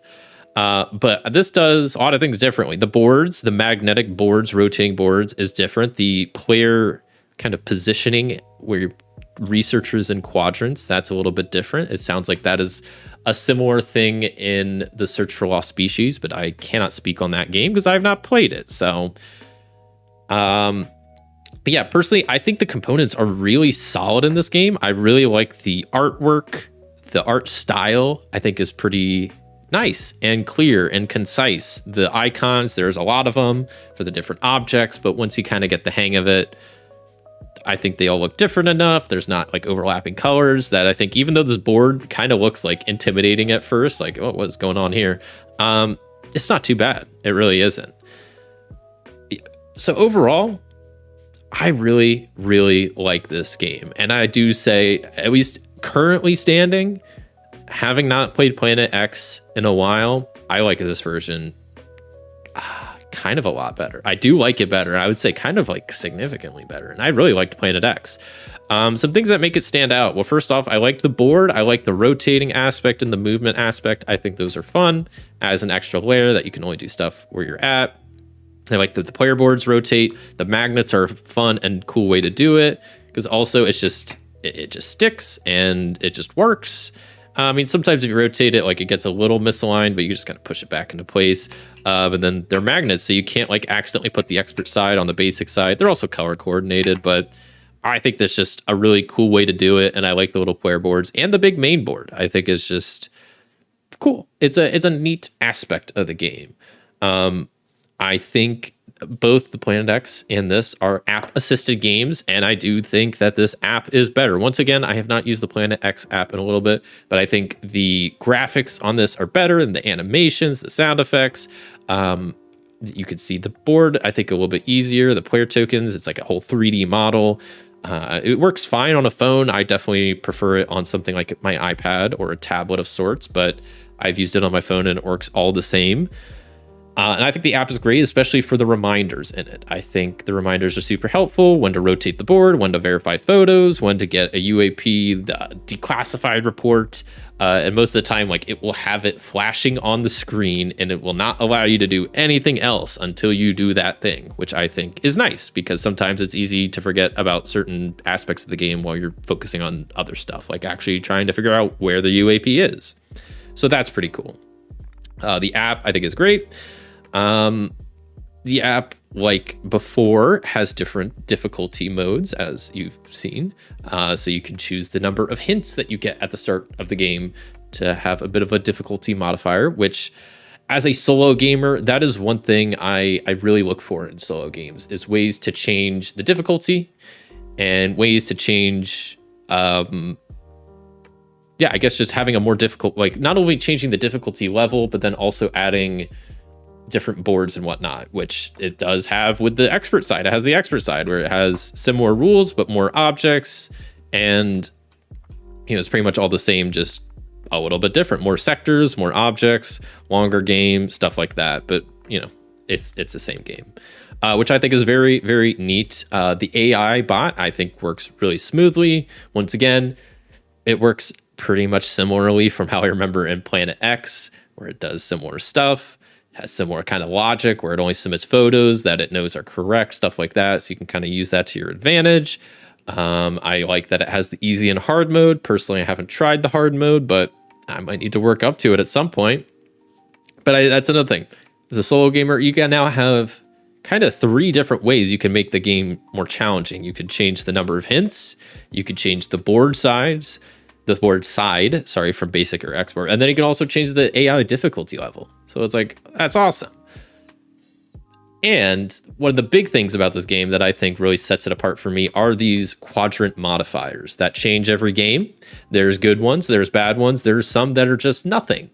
And I think that makes the game even more variable and interesting, where I could play a basic game on the beginner difficulty hints against an AI that's on easy. And I could play 10 games in a row, and they probably all feel very different because I'd probably be getting different modifiers each time. Some don't change much. Some like Charter Flight, you just get to move through it for free. Great. Carbon, the carbon one, you just get to cheaper targeting. Cool. Well, some of them, especially some of the bad ones, as you saw, are pretty significant. Like there was the one like electromagnetic pulse where you just straight up couldn't survey in that quadrant. And that's tough to work around because the 2 sectors on the inner orbit of the quadrant don't move. So you just have to figure out something else. So I am a very big fan of these modifiers. Most of them are pretty straightforward, not too confusing, but I think change the games in fun and interesting ways. And yeah, like I said, there's some bad ones, there's some good ones. Most of the time you'll have a mix of some good ones and bad ones, but this game, I have all good modifiers out, which is pretty fun. And it comes with 4 blank ones that you can also have blank modifiers. I think there's ways you can choose modifiers in the app if you want certain ones. I haven't personally messed with that because I just like the randomness of it. Speaking of the randomness of it, obviously this adds a lot to replayability. Like I said, you could play same game, same difficulty, same amount of starting hints, same board side, and you'd still get entirely different games based on just the modifiers alone, but also how the different objects work in the game. Where I don't think it was like this in Planet X, but in this game you can have variable amounts of objects. So like the meteor showers, for example, it always appears in pairs, but you might not have any meteor showers. There can be 0, there could be 2, 4, or 6, which I think is really interesting. While, for example, like International Space Station, there's always going to be 1. Hubble Space Station, or the Hubble Telescope, there's always going to be 1. But spy satellites, there's 1 or 2. Navigation satellites, there's 2, 4, or 6.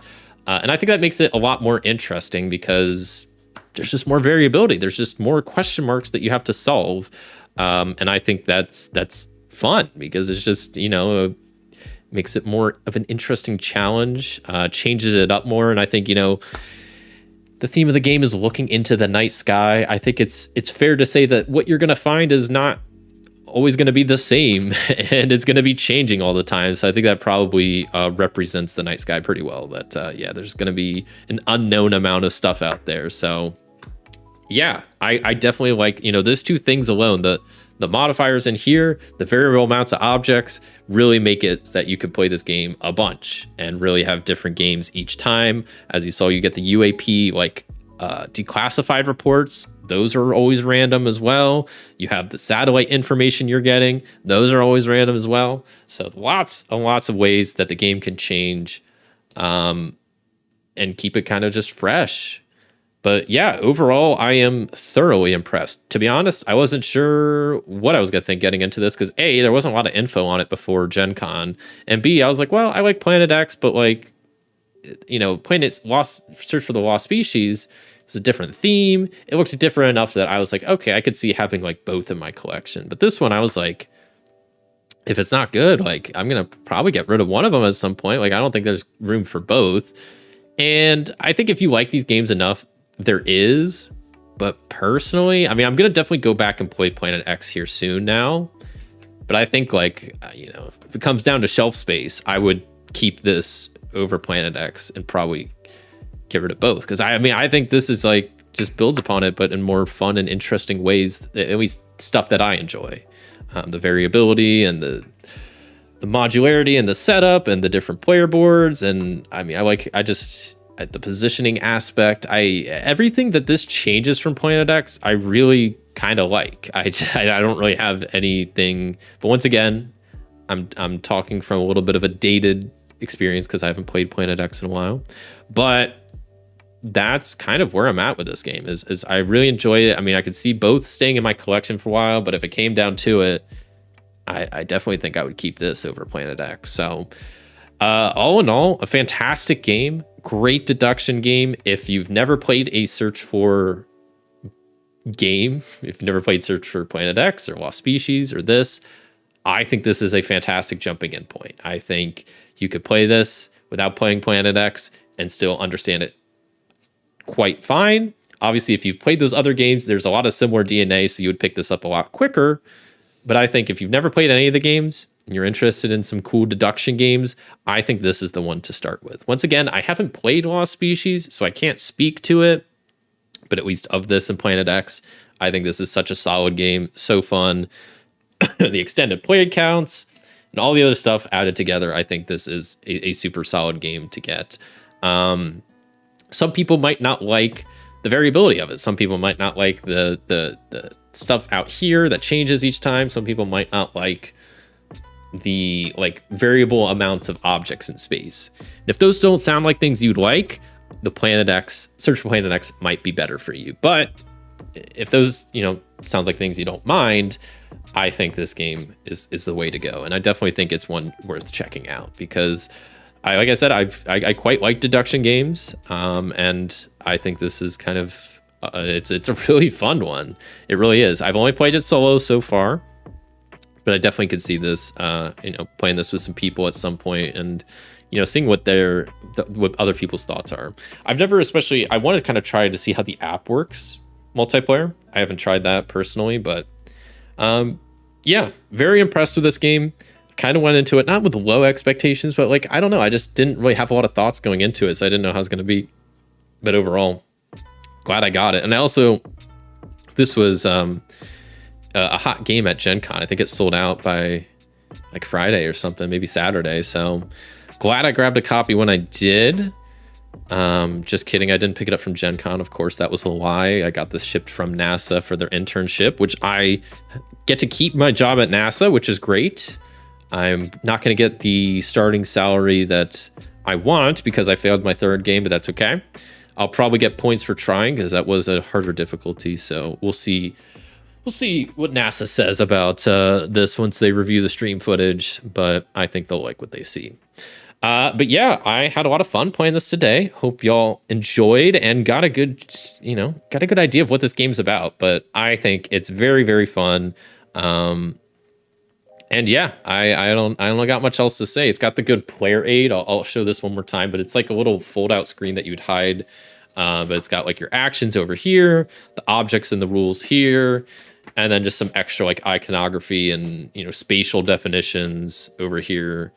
And yeah, I've just kind of had this out of the shot. But yeah, if you're playing with other people, we'd kind of put that to make sure you're hiding your player board and stuff like that. But yeah, let me get a quick sip of water. Got something in my throat.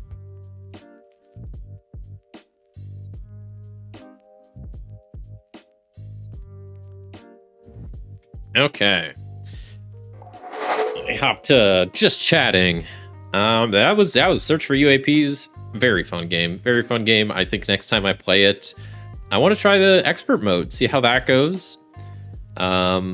And I don't know what I want to keep. I guess I maybe want to, next time I try it, I'll try expert mode, easy AI, one step down on the hints, and then maybe after that try the hard mode on AI. I don't know what would be more fun or difficult, if I keep bumping up the difficulty on the hints so I get less, or do I bump up the AI difficulty? That's why it's so cool. You got multiple ways you could change the game. I think that's really awesome. So it's got me thinking how I want to play next time. But yeah, I'm glad I played this. This is also I didn't get too much at Gen Con this year. I was pretty good about not going crazy with the spending. I was trying to, keep it manageable. But this is the last board game, at least, that I got at Gen Con that I wanted to play on the channel. At least solo ones, which I didn't get much. Star Tycoon, played that last week. Gentle Rain, played that this last week on the channel. And now this. Yeah, the other one I got was Compile, but it's a 2-player only game, doesn't have a solo mode, so once I figure out the logistics for recording an in-person 2-player game, which I'd like to do. You know, it'd be kind of cool to like have some of my friends on or something to like play some games that I normally couldn't play on the channel. Yeah, I don't know, just like the logistics of recording, like if I need an extra camera setup and then like how microphones would work. That's what I mean by logistics, is like I would want it to sound and look good, and that would just be a fair amount of extra work than what I'm doing now. So because there would be a lot of 2-player games or more player games that I could play, you know, stuff like Compile,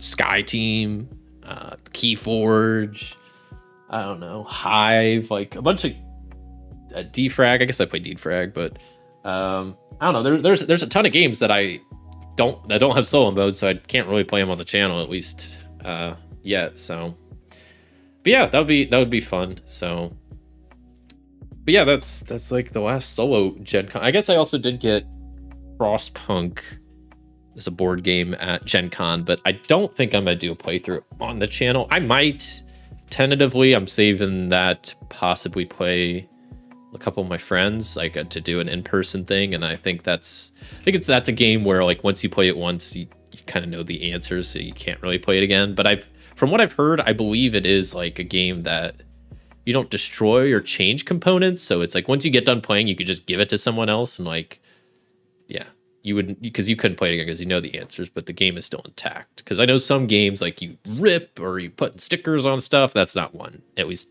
from my understanding. But yeah, so normally this is the time when I would speak about what's upcoming on the channel this week. And I don't know.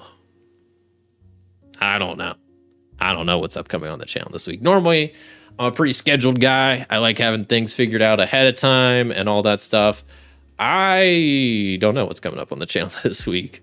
So I originally thought this week I was going to have some free time with like some work stuff lightening up. And I don't know if that's happening anymore, because I was basically this week going to do some like extra streams. I was going to stream like 3 times throughout the week. I was thinking like a Tuesday stream, a Thursday stream, like a Friday stream, because I was going to have like a bit more free time because of some work stuff. But now I don't know if that's the case anymore. So I don't know if I'm as much free time. So I don't know if I'm going to be able to do those streams. So right now, what's upcoming on the channel for this week is kind of up in the air.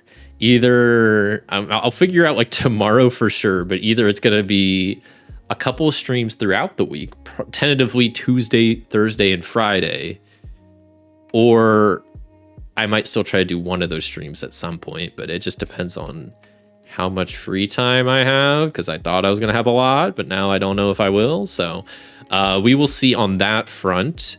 And then, yeah, next Solo Gaming Sunday, next week's stream, I also don't know what's going to be on it, but that's because this will be decided by my great tier 2 YouTube members, and I only posted about it yesterday, so there's still some discussions going on what exactly I will be playing next week, but seems like it's either going to be maybe returning to Fallout RPG or maybe doing some dungeon crawling games. Who knows? It's still being deliberated on. There are meetings being held, councils being formed, and councils being overthrown, and then new councils being formed, and then yeah, all that stuff that's happening in the background. Just know the wheels are in motion. The committee is set to meet sometime soon, and we'll hopefully have a decision by next week. And yeah, so that will be next week's stream. So a lot of big question marks on what's coming this week. But I will say, I will do my best to keep the Discord updated. So if you want the latest updates on what I'm doing, when I'm going live, when I'm uploading stuff, make sure you join my Discord, which normally !Discord will give you a link, but apparently that link is out of date. So make sure to go to the description of my live stream here on YouTube, and that Discord link works. And I will say, like, if I'm going to go streaming, if I stream throughout the week, I'll post on there like an hour or two beforehand of like a message just saying like, hey, I'm going live in an hour or two. Just give like a little bit of a heads up. So yeah, because I don't think I can really do a heads up on anywhere else. I mean, I guess I could do a YouTube post. I don't know. But if you want to keep up to date with what I'm doing, Discord is the best way. And that's pretty much all I got. So yeah, I'm gonna kind of wrap up there. It's almost 4 hours. Time flew by. That last game took a little bit, but you know, we didn't win. We got pretty close.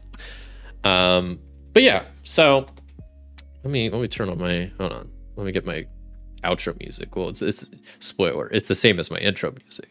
It's kind of just a different playlist, but no, it's the same playlist, but shuffled. Anyway, yeah, that's all I got for this Search for UAPs Solo Gaming Sunday. So thank you all so much for watching. Thank you everybody that came by and hung out live. We got Cosmic Beat and Twitch.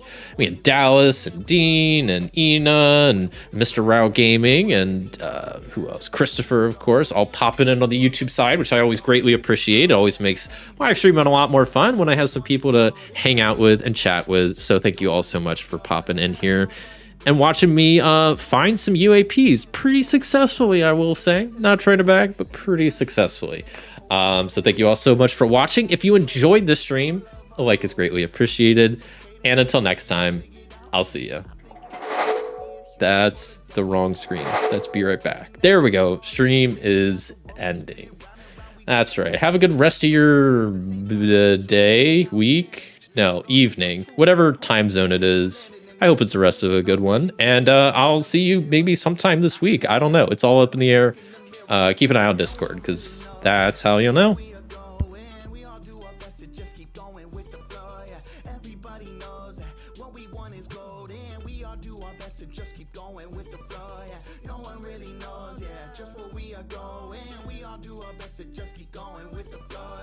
Everybody knows that what we want is gold, and we all do our best to